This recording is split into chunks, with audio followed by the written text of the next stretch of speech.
ದೇಶದ ಶ್ರೀಮಂತ ನಗರವನ್ನೇ ಗೆಲ್ಲುವತ್ತ ಬಿಜೆಪಿ ಹೆಜ್ಜೆ ಹಾಕಿದೆ.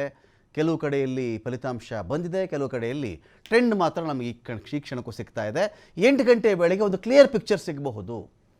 ಮುಂಬೈದು, ಮಹಾರಾಷ್ಟ್ರದ್ದು ಪಾಲಿಕೆಗಳ ಚುನಾವಣೆ ವಿಚಾರಕ್ಕೆ ಸಂಬಂಧಪಟ್ಟಂತೆ ಅಂತ ಹೇಳಿ ನೋಡಿ, ಒಟ್ಟು 29 ಪಾಲಿಕೆಗಳಿದೆ, ಮಹಾನಗರ ಪಾಲಿಕೆಗಳು ಇದೆ ಮಹಾರಾಷ್ಟ್ರದಲ್ಲಿ. 29 ಮಹಾನಗರ ಪಾಲಿಕೆಗಳಿಂದ ಒಂದು 15,931 ಜನ, ಹತ್ತಿರ 16,000 ಜನ ಅಂದ್ಕೊಳ್ಳಿ, ಅಷ್ಟು ಜನ ಅಲ್ಲಿ ಕಂಟೆಸ್ಟ್ ಮಾಡಿದರು. ಒಟ್ಟು ಪುರಸಭೆಗಳು 9 ಇವೆ. ಮುಂಬೈ ನಗರದಲ್ಲಿರ್ತಕ್ಕಂಥ ಒಟ್ಟು ವಾರ್ಡ್ಗಳ ಸಂಖ್ಯೆ 227. ಯಾಕೆ ಇಷ್ಟೊಂದು? ಹೌದಾ, ಅಷ್ಟೊಂದಾ ಮುಂಬೈ ಅಂತ ಹೇಳಿಬಿಟ್ರೆ ಏನು ಅಂತ ಕೇಳಿದ್ರೆ, ಒಂದು 75,000 ಕೋಟಿ ಬಜೆಟ್ ಇತ್ತು ರೀ ಮಹಾನಗರ ಪಾಲಿಕೆಯದ್ದು. ಬರೀ ಒಂದು ಬಜೆಟ್, ವರ್ಷದ ಬಜೆಟ್ಟು 75,000 ಕೋಟಿ ರೂಪಾಯಿಗಳ ಬಜೆಟ್ ಇದೆ. ಆ ಕಾರಣಕ್ಕೇ ಅಷ್ಟೊಂದು ಇಂಪಾರ್ಟೆನ್ಸು ಈ ಒಂದು ಪಾಲಿಕೆ ಚುನಾವಣೆಗಳಿಗೆ. ಏನಾಗ್ಬಿಡುತ್ತೆ, ನಿಮಗೆ ಮಹಾರಾಷ್ಟ್ರದಲ್ಲಿ ಇದೇ ಶಿವಸೇನೆ ಕಡೆಯವರು ಅಧಿಕಾರ ಹಿಡಿದಿದ್ದರೂ ಪರವಾಗಿಲ್ಲ, ಈ ಥರದ ಪಾಲಿಕೆಗಳಲ್ಲಿ ಅಧಿಕಾರ ಹಿಡ್ಕೊಂಡ್ಬಿಟ್ರು ಕೂಡ ಪಕ್ಷ ಜೀವಂತವಾಗಿರಲಿಕ್ಕೆ, ಪಕ್ಷ ಉಸಿರಾಡಲಿಕ್ಕೆ ಆ ಪಾಲಿಕೆಗಳ ಒಂದಷ್ಟು ಬಜೆಟ್ ಇರುತ್ತಲ್ಲ, ಅದು ಆಕ್ಸಿಜನ್ ಸಪ್ಲೈ ಮಾಡ್ತಾ ಇರುತ್ತೆ. ಯಾವುದೇ ಪಾರ್ಟಿಗಾದರೂ ಅಷ್ಟೇ, ಕರ್ನಾಟಕದ ಪ್ರಾದೇಶಿಕ ಪಕ್ಷಕ್ಕಾದರೂ ಅಷ್ಟೇ. ಅಧಿಕಾರದಲ್ಲಿ ಇಲ್ಲದೇ ಇದ್ದರೆ ಏನಾಗ್ಬಿಡ್ತಾರೆ ಇವರು ಅಂತ ಹೇಳಿದ್ರೆ ನಾಮಾವಶೇಷ ಆಗಿಬಿಡ್ತಾರೆ. ಆದರೆ ತಾಲೂಕು ಪಂಚಾಯತಿ ಚುನಾವಣೆ, ಜಿಲ್ಲಾ ಪಂಚಾಯತಿ ಚುನಾವಣೆ, MLC, ಗ್ರಾಮ ಪಂಚಾಯತಿಯಲ್ಲಿ ಚಿಹ್ನೆ ಇಲ್ಲದೆ ಇದ್ದರೂ ನಮ್ಮ ಕಡೆಯವ್ರನ್ನ ಗೆಲ್ಲಿಸ್ರೋ, ಈ ಥರದ್ದು ಮಾಡ್ಕೊಂಡು ಏನು ಮಾಡ್ತಾರೆ, ಆ ಕಾರ್ಯಕರ್ತರಿಗೆ ಒಂದು ಹೋಪ್ ಇಟ್ಟಿರ್ತಾರೆ ಇವರು. ಏನೋ ಮಾಡ್ತಾರೆ ನಮ್ಮ ಪಕ್ಷ, ಇಲ್ಲ ನೆಕ್ಸ್ಟ್ ಎಲೆಕ್ಷನ್ಗೆ ಏನೋ ಮಾಡಿಬಿಡ್ತಾರೆ. ನಮ್ಮ ಹುಡುಗನ್ನೇ ಒಬ್ಬನ MLC ಮಾಡಿಬಿಟ್ರಪ್ಪ ಈ ಸಲ, ಅವ್ರಿಗೆ ಟಿಕೆಟೇ ಕೊಡ್ತಾರೆ ಅವರು, ನಮ್ಮ ನಾಯಕ ಆ ಥರ ಎಲ್ಲ ಮಾಡಲ್ಲ. ಈ ಒಂದು ನಿರೀಕ್ಷೆಗಳು, ಆಸೆ, ಒಂದಷ್ಟು ಭರವಸೆಗಳ ಮೇಲೆ ಪಕ್ಷವನ್ನು ಜೀವಂತವಾಗಿರ್ತಕ್ಕಂಥ ಕೆಲಸ ಮಾಡ್ತಾ ಇರ್ತಾರೆ. ಮಹಾರಾಷ್ಟ್ರದಲ್ಲಿ ನೋಡಿ, ಶಿವಸೇನೆ ಅದು ಉದ್ಧವ್ ಅಂತ ಕರ್ಕೊಂಡ್ರು ಇದೇನೆ, ಅಥವಾ ರಾಜ್ ಅಂತ ಕರ್ಕೊಂಡ್ರು ಇದೇನೆ. ಅಲ್ಲೇನಾಗುತ್ತೆ, ನಿಮಗೆ ಪಕ್ಷ ಜೀವಂತವಾಗಿಡಲಿಕ್ಕೆ ಇಂತಿಷ್ಟು ಎಲಿಮೆಂಟ್ಸ್ಗಳು ಅವರಿಗೆ ಸಾಕಾಗ್ಬಿಡುತ್ತೆ. ಆದರೆ ಈ ಬಾರಿ BJP ಅಥವಾ ಮಹಾಯುತಿ ಏನೊಂದು ಟಕ್ಕರೆ ಕೊಟ್ಟಿದೆಯಲ್ಲ, ಇದೇ ರಾಜ್ ಠಾಕ್ರೆಗೋ ಉದ್ಧವ್ ಠಾಕ್ರೆಗೋ, ಇನ್ಕ್ಲೂಡಿಂಗ್ ಏಕನಾಥ್ ಶಿಂಧೆ ಅಂತಲೇ ಇಟ್ಕೊಂಬಿಡಿ ನೀವು. ಏಕನಾಥ್ ಶಿಂಧೆ ಕೂಡ ದೊಡ್ಡ ಪರ್ಫಾರ್ಮೆನ್ಸನ್ನು ಮಾಡಿಲ್ಲ ಈ ಬಾರಿ, ಬೇರೆ ವಿಚಾರ ಆದರೂ. ಆದರೆ ಈ ಕೊಟ್ಟಿರ್ತಕ್ಕಂಥ ಟಕ್ಕರ್ಗೆ ಇದೀಗ ಅಲ್ಲಿ ಒದ್ದಾಡ್ತಾ ಇದ್ದಾರೆ. ತೀರಾ ಹಿಂದಿನ ಒಂದು ಇದೇ ಪಾಲಿಕೆ ಚುನಾವಣೆಗಳು ಅಂತ ಬಂದಾಗ ಶಿವಸೇನೆಗೆ 84, BJPಗೆ 82, ಇಬ್ಬರು ಅಲೈನ್ಸಲ್ಲೇ ಸ್ಪರ್ಧೆ ಮಾಡಿದರು. ಏಕನಾಥ್ ಶಿಂಧೆ ಬಂದು ಡಿವೈಡೆಲ್ಲ ಮಾಡಿ ಆದಮೇಲೆ ಮಹಾರಾಷ್ಟ್ರದ ಚಿತ್ರಣ ಚೇಂಜ್ ಆಗ್ತಾ ಇದೆ. ಇದು ಮಹಾರಾಷ್ಟ್ರಕ್ಕೆ ಮಾತ್ರ ಅಪ್ಲೈ ಆಗುತ್ತಾ? ಬೆಂಗಳೂರಲ್ಲೂ 5 ಮಾಡಿಬಿಟ್ಟಿದ್ದಾರಲ್ರಿ ಈಗ, ಇಲ್ಲಿ ಕಥೆ ಏನು? ಇಲ್ಲಿಯೂ ಕೂಡ ಅಷ್ಟೇ. ಇಲ್ಲಿ ಏನಾಗುತ್ತೆ ಹಾಗಾದರೆ? ಇಲ್ಲಿಯೂ 10 ವರ್ಷ ಆಗಿಬಿಟ್ಟಿದೆ ಎಲೆಕ್ಷನ್ ನಡೆದು, 10 ವರ್ಷ ಆಗಿಬಿಟ್ಟಿದೆ. ಸೊ ಇಲ್ಲೇನಾಗ್ಬಿಡುತ್ತೆ ಕತೆ, 5 ಪಾಲಿಕೆಗಳು ಅಂತ ಮಾಡ್ಕೊಂಡ್ಬಿಟ್ಟಿದ್ದಾರೆ. ಇಲ್ಲಿ ಹಾಗಾದರೆ ಇಲ್ಲಿ ಯಾರು ಗೆಲ್ಲಬಹುದು, ಯಾರು ಸೋಲಬಹುದು, ಈ ಒಂದು ಅಂದಾಜು, ಒಂದಷ್ಟು ಲೆಕ್ಕಾಚಾರಗಳು ಕೂಡ ಇಲ್ಲಿ ಒಂದು ಕಡೆ ನಡೀತಾ ಇದೆ. ಸೊ ಇಷ್ಟು ವರ್ಷಗಳ ಕಾಲ ನೋಡಿ, ಈಗ ಮುಂಬೈ ಮಹಾನಗರ ಸಮರದ ಈ ಕ್ಷಣದ ಅಪ್ಡೇಟ್ಸ್ ನಾನು ಹೇಳ್ತಾ ಇದ್ದೀನಿ. ಟೋಟಲ್ 227 BJP ಪ್ಲಸ್ ಅಥವಾ BJP ಅಲಯನ್ಸ್ ಅಂತ ಕರ್ಕೊಳ್ಳಿ, ಅದನ್ನು 126 ಇವರು ಗೆದ್ದುಕೊಂಡಿದ್ದಾರೆ ಔಟ್ ಆಫ್ 227. ಅಧಿಕಾರ ಅವ್ರದ್ದೇ ಅಂತ ಹೇಳೋಕ್ಕಿದೇನು ಬೇರೆ ಇನ್ನೇನು ಹುಡುಕಬೇಕಾಗಿಲ್ಲ ಅಲ್ಲಿ. UBT ಇವರು 72ರಲ್ಲಿ ಇವ್ರು ಗೆದ್ದುಕೊಂಡಿದ್ದಾರೆ, 72ರಲ್ಲಿ ಇವರಿದ್ದಾರೆ. ಕಾಂಗ್ರೆಸ್ ಪ್ಲಸ್ 15ಕ್ಕೆ ಬಂದಿದ್ದಾರೆ ಇವರು. NCP ಇವರು 1 ಸ್ಥಾನದಲ್ಲಿ ಮುನ್ನಡೆಯಲ್ಲಿದ್ದಾರೆ, ಇವರು ಗೆದ್ದುಕೊಂಡಿದ್ದಾರೆ. ಈ ಥರರು 11ರಲ್ಲಿ ಇವರು ಗೆಲುವನ್ನು ಕಂಡಿದ್ದಾರೆ. ಒಂದಷ್ಟು ಕ್ಷೇತ್ರಗಳದ್ದು ಒಂದಷ್ಟು ಅಪ್ಡೇಟ್ ಸಿಗಬೇಕಾಗಿದೆ, ಅದ್ರ ಬಗ್ಗೆ ಮಾತಾಡಿಸ್ತೀನಿ ನಾನು. ಇದೀಗ ಈ ಚರ್ಚೆಯಲ್ಲಿ ಪಾಲ್ಗೊಳ್ಳೋದಕ್ಕೆ ನಮ್ಮ ಮುಂದೆ HN ಚಂದ್ರಶೇಖರ್ ಅವರು ಇದ್ದಾರೆ, BJP ವಕ್ತಾರರು. ಸ್ವಾಗತ ಚಂದ್ರಶೇಖರ್ ಅವರೇ ನಿಮಗೆ ಒಂದು ಡಿಬೇಟ್ಗೆ. ಇನ್ನು ಬಸವರಾಜ್ ಮುದಿಗೌಡ ಅವರು ಇದ್ದಾರೆ, ಆಮ್ ಆದ್ಮಿ ಪಕ್ಷದ ವಕ್ತಾರರು. ಸ್ವಾಗತ ಬಸವರಾಜ್ ಅವರು ತಮಗೆ ಒಂದು ಡಿಬೇಟ್ಗೆ. ರಘು ದೊಡ್ಡೇರಿ ನಮ್ಮನ್ನು ಜಾಯ್ನ್ ಆಗಿದ್ದಾರೆ, ಕಾಂಗ್ರೆಸ್ನ ವಕ್ತಾರರು. ಸ್ವಾಗತ ರಘು, ತಮಗೆ ಒಂದು ಡಿಬೇಟ್ಗೆ. ಫೈನ್. ನನ್ನ ಮೊದಲಿಗೆ ಚಂದ್ರಶೇಖರ್ ಅವರು ಕೇಳಿ, ಚಂದ್ರಶೇಖರ್ ಅವರು ಏನಿದು, ಯಾವ ಥರ ಮ್ಯಾಜಿಕ್ ಇದು ಮುಂಬೈ ಪಾಲಿಕೆ ಚುನಾವಣೆಗಳಲ್ಲಿ, ಮಹಾರಾಷ್ಟ್ರ ಪಾಲಿಕೆ ಚುನಾವಣೆಗಳಲ್ಲಿ ಅಂತ ಹೇಳಿ? ಮ್ಯಾಜಿಕ್ ಏನಲ್ಲ sir, it was writing on the ball. ನೋಡಿ, ನೀವು ಮಹಾರಾಷ್ಟ್ರದ ರಾಜಕಾರಣದ ಹಿಸ್ಟ್ರಿ ತೊಗೊಂಬಂದರೆ ನಮಗೊಂದು ರಾಂಗ್ ಕನ್ಸೆಪ್ಷನ್ ಇದೆ. ಮಹಾರಾಷ್ಟ್ರ ರಾಜಕಾರಣವನ್ನು ಕಂಟ್ರೋಲ್ ಮಾಡಿದ್ದು ಶಿವಸೇನೆ, ಬಾಳ್ ಠಾಕ್ರೆ ಅಥವಾ ಶರದ್ ಪವಾರ್, NCP ಅಂತೇಳಿ ನಮಗೊಂದು ಭಾವನೆ ಇದೆ. ಓಕೆ, ಅದು ಆ್ಯಕ್ಚುಲಿ ನೋಡಿ, ಮಹಾರಾಷ್ಟ್ರ ಎಷ್ಟು ದೊಡ್ಡ ಏರಿಯಾ ಅಂತ ಹೇಳಿದ್ರೆ 288 ಅಸೆಂಬ್ಲಿ ಕಾನ್ಸ್ಟಿಟ್ಯೂನ್ಸಿ ಇರ್ತಕ್ಕಂಥದ್ದು. 5 ದೊಡ್ಡ ಡಿವಿಷನ್ಗಳಿದೆ ಅದರಲ್ಲಿ. ಕೊಂಕಣ ಭಾಗ, ನಾರ್ತ್ ಮಹಾರಾಷ್ಟ್ರ, ವಿದರ್ಭ, ಮರಾಠವಾಡ ಮತ್ತು ವೆಸ್ಟ್ ಮಹಾರಾಷ್ಟ್ರ. ಬಾಳ್ ಠಾಕ್ರೆ ಅವರು ಪೀಕಲ್ಲಿದ್ದಾಗಲೂ ಕೂಡ ಅವರ ಕಂಟ್ರೋಲ್ ಇದ್ದಿದ್ದು ಕೇವಲ ಕೊಂಕಣ ಭಾಗ. ಅಂದರೆ ನಿಮಗೆ ಪಾಲ್ಗಾರಿಂದ ಹಿಡ್ಕೊಂಡು ಮುಂಬಯಿ, ರತ್ನಗಿರಿ ಮತ್ತು ಸಿಂಧುದುರ್ಗದವರೆಗೆ, ಜೊತೆಗೆ ಸ್ವಲ್ಪ city pockets of Pune and Nashik. Maximum ಅವರು ಹೈಯೆಸ್ಟ್ ನಂಬರ್ಸ್ ಗೆದ್ದಿದ್ದನ್ನು ಕೂಡ MLA ಕೇವಲ 73 1995 ವಿತ್ ಅಲಯನ್ಸ್ BJP. NCP ಅವರನ್ನು ಕೂಡ ಶರದ್ ಪವಾರ್ ಕೂಡ ಆಮೇಲೆ ಮರಾಠಿ ಅಸ್ಮಿತೆಗೆ ಬಾರ್ಡರ್ ಫಿಕ್ಸ್ ಮಾಡಕ್ಕಾಗತ್ತಾ ಅಂತ ಆಯ್ತು ಬಿಡಿ, ಪಾರ್ಟಿ ಅದು ಬೇರೆ ವಿಚಾರ. ಹೇಳ್ತಾ ಇಲ್ಲ ಸರ್, ಚಂದ್ರಶೇಖರ್, ನನ್ನ ಅಸ್ಮಿತೆ ಮರಾಠಿ ಅಸ್ಮಿತೆಗೆ ಒಂದು ಬಾರ್ಡರ್ ಹಾಕಕ್ಕಾಗತ್ತಾ ನೀವು? ಅದನ್ನೆಲ್ಲ ಹೇಳ್ತಿಲ್ಲ ಸರ್ ನಾನು. ರಾಜಕಾರಣವನ್ನು ಕಂಟ್ರೋಲ್ ಮಾಡ್ತಿದ್ದೆ ಯಾರು ಅಂತೇಳಿ. ಈ ಶರದ್ ಪವಾರ್ದ ಶಕ್ತಿ ಅಂತ ತಿಳ್ಕೊಂಡು ಶರದ್ ಪವಾರ್ ಕೇವಲ ವೆಸ್ಟರ್ನ್ ಮಹಾರಾಷ್ಟ್ರ ಪೋರ್ಷನ್ ಅಲ್ಲಿ ಏನು ಶುಗರ್ ಬೆಲ್ಟ್ ಅಂತ ಕರಿತೀವಿ, ಅದ್ರ ಜೊತೆಗೆ ಬೀಡು ಮತ್ತೆ ಏನು ಕೊಲ್ಲಾಪುರ ಈ ಏರಿಯಾದಲ್ಲಿ ಬಿಟ್ಬಿಟ್ರೆ ಅವರು ಕೂಡ ಪೀಕಲ್ಲಿ ಇದ್ದಾಗಲೂ ಗೆದ್ದಿದ್ದವರು 71 ಸೀಟ್ ಅಷ್ಟೇ. 288 71 2004 ಎಲೆಕ್ಷನ್ ಅಲ್ಲಿ. ನೀವು ಇಡೀ ಮಹಾರಾಷ್ಟ್ರದ ಎಲ್ಲಾ ಭಾಗಗಳು ಪ್ರೆಸೆನ್ಸ್ ಯಾವುದಕ್ಕಾರ ಪೊಲಿಟಿಕಲ್ ಪಾರ್ಟಿಗಿದೆ ಅಂತ ಹೇಳಿದ್ರೆ 2005ಕ್ಕೆ ಮುಂಚೆ ಕಾಂಗ್ರೆಸ್ ಇತ್ತು, 1995ರಿಂದ ಈಚೆ ಕಡೆಗೆ ಮಹಾರಾಷ್ಟ್ರದಲ್ಲಿ ಸಾರಿ ಬಿಜೆಪಿಗೆ. ನೀವು ಉತ್ತರ ಮಹಾರಾಷ್ಟ್ರ ತಗೊಳ್ಳಿ, ವಿದರ್ಭ ತಗೊಳ್ಳಿ, ಎಲ್ಲಾ ಭಾಗದಲ್ಲೂ ಕೂಡ ಅತಿ ದೊಡ್ಡ ಪ್ರೆಸೆನ್ಸ್ ಇರ್ತಕ್ಕಂಥದ್ದು ಬಿಜೆಪಿಗೆ. ಹಾಗಾಗಿ ಈ ರಿಸಲ್ಟ್ ಏನಾಗಿದೆ, ಬಿಜೆಪಿ ಪ್ರತಿ ದಿವಸ ಬೆಳ್ಕೊಂಡ್ ಬರ್ತಾ ಇದೆ. ನಾವು ಕೆಲವೇ ತಿಂಗಳ ಕೆಳಗಡೆಗೆ ನಾವು ನೋಡಿದ್ವಿ 288 ಏನು ಪಟ್ಟಣ ಪಂಚಾಯತಿ ಮತ್ತೆ ನಗರ ಪಂಚಾಯತಿಗಳು ಚುನಾವಣೆ ಆಯಿತು. 288ರಲ್ಲಿ ಅಕ್ರಾಸ್ ಮಹಾರಾಷ್ಟ್ರ 236 ಬಿಜೆಪಿನ ತಗೊಂಡಿತ್ತು. ಸೊ ಏನು ನಗರದ ಚುನಾವಣೆಗಳನ್ನ ನಾವೇನು ಪಲ್ಸ್ ಆಫ್ ದ ಪೀಪಲ್ ಅಂತ ಏನು ಹೇಳ್ತೀವಿ, ಪಂಚಾಯತಿ ಚುನಾವಣೆಗಳು, ನಗರ ಪಂಚಾಯತಿ ಚುನಾವಣೆಗಳು, ಅದೇ ರೀತಿ ಈಗ 29 ನಗರ ಪಂಚಾಯತಿಗಳು, ಅದರಲ್ಲಿ ಮರಾಠವಾಡ ಇದೆ, ವಿದರ್ಭ ಇದೆ, ನಮಗೆ ವೆಸ್ಟರ್ನ್ ಮಹಾರಾಷ್ಟ್ರ ಇದೆ, ಥಾನೆ ಮತ್ತು ಮುಂಬೈ ರೀಜನ್ ಇದೆ. ಎಲ್ಲ ಕಡೆನಲ್ಲೂ ಸುಮಾರು 25 ನಾವು ಕ್ರಾಸ್ ಮಾಡಿದ್ವಿ. 29ರಲ್ಲಿ 25 ಮಹಾನಗರ ಪಾಲಿಕೆಗಳು ಇನ್ಕ್ಲೂಡಿಂಗ್ BMC. ಅದೇ ರೀತಿ ನೀವು ಬಾಂಬೆನಲ್ಲೂ ತಗೊಂಡ್ಬಂದ್ರೂ ಕೂಡ ನೀವು ನಾರ್ತ್ ಬಾಂಬೆ ಹೋಗಿ, ನಾರ್ತ್ ಮುಂಬೈ ಹೋಗಿ, ಅಥವಾ ನಾರ್ತ್ ವೆಸ್ಟ್ ಮುಂಬೈಗೆ ಹೋಗಿ, ಸೆಂಟ್ರಲ್ ಮುಂಬೈಗೆ ಹೋಗಿ, ಸೌತ್ ಮುಂಬೈಗೆ ಹೋಗಿ, ಅಥವಾ ಏನು ಮುಂಬೈ ಸಬರ್ಬ್ ಏರಿಯಾ ಹೋಗಲಿ, ಅಥವಾ ಏನು ಕಾಸ್ಮೋಪಾಲಿಟನ್ ಅಥವಾ ದಾದರ್ ಏರಿಯಾ ಇರ್ತದೆ, ಎಲ್ಲ ಕಡೆಗೂ ಕೂಡ ಪ್ಯಾನ್ ಮುಂಬೈ ಬಿಜೆಪಿಯ ಪ್ರೆಸೆನ್ಸ್ ಬಹಳ ದೊಡ್ಡದಾಗಿದೆ. 3 ಏಕನಾಥ್ ಶಿಂದೆ ಬಣವನ್ನ ನೀವು ಶಿವಸೇನೆಯನ್ನ ಒಡೆಯಕ್ಕೆ ಬಳಸ್ಕೊಂಡು ಅದೆಲ್ಲ ಛಿದ್ರ ಮಾಡಿದ್ದೆ ನಿಮ್ಮ ಯಶಸ್ಸಿನ ಗುಟ್ಟ ಅಂತ ನೋಡಿ. ರಮಾಕಾಂತ್, ಪ್ರಾಕ್ಟಿಕಲ್ ಆಗಿ ಮಾತಾಡಬೇಕು ಅಂತ ಹೇಳಿದ್ರೆ ಶಿವಸೇನೆ ಹೊಡೆದಿದ್ದು ಇವಾಗಲ್ಲ ರೀ. ನೀವು 2005ರಲ್ಲೇ ರಾಜ್ ಠಾಕ್ರೆ ಹೊಡೆದ್ರು, ಅದಕ್ಕೆ ಮುಂಚೆ ಛಗನ್ ಭುಜಬಲ್ ಹೊಡೆದಿದ್ರು, ಅದಕ್ಕಿಂತ ಮುಂಚೆ ನಾರಾಯಣ್ ರಾಣೆ ಅವರು ಹೊಡೆದಿದ್ರು. 5-6 ಸರಿ ತುಂಡಾಗ್ತಾ ಬಂತು. ಯಾವ ಕಾರಣಕ್ಕೋಸ್ಕರ ಶಿವಸೇನೆ ಈಗ ಹೊಡಿತು ಅಂತ ಹೇಳಿದ್ರೆ, ಯಾವ ಉದ್ಧವ್ ಠಾಕ್ರೆ ಯಾವ ಬಾಳ್ ಠಾಕ್ರೆ ಅವರು ನಾನು ಹಿಂದೂಗಳ ಹೃದಯ ಸಾಮ್ರಾಟ್ ಅಂತ ಅನಿಸ್ಕೊಂತ ಇದ್ರು, ಏನು ಬಾಬ್ರಿ ಮಸೀದಿ ಬೀಳ್ಸಿದ್ರೆ ನಮ್ಗೆ ಹೆಮ್ಮೆ ಅಂತ ಹೇಳ್ಕೊಂತ ಇದ್ರು, ಅಂತಹ ಏನು ಶಿವಸೇನೆಯನ್ನ ಈ ಉದ್ಧವ್ ಠಾಕ್ರೆ ಮುಸಲ್ಮಾನರ ಮುಂದೆ ಹೋಗ್ಬಿಟ್ಟು ನಾವು ಏನು ಬಾಬ್ರಿ ಮಸೀದ್ ಬೀಳ್ಸೋದಕ್ಕೆ ಕ್ಷಮೆ ಕೇಳಿ ಅಂತ ಹೇಳಿ ಹೋಗಿ ಪಾದ ಹಿಡ್ಕೊಂಡ್ರಲ್ಲ, ಆವತ್ತು ಎಲ್ಲ ಸೈನಿಕರು ಕೂಡ ರೊಚ್ಚಿಗೆದ್ದಿತ್ತು. ಆ ಕಾರಣಕ್ಕೋಸ್ಕರ ಅವರು ಬಂದು ಬಿಟ್ಬಿಟ್ರೆ ಇವತ್ತು ಕೂಡ ಏನು ಒರಿಜಿನಲ್ ಶಿವಸೇನೆ ಇದೆ, ಅದು ಕೋರ್ಟಿಂದಾಗಿ ಬಂದಿದ್ದು.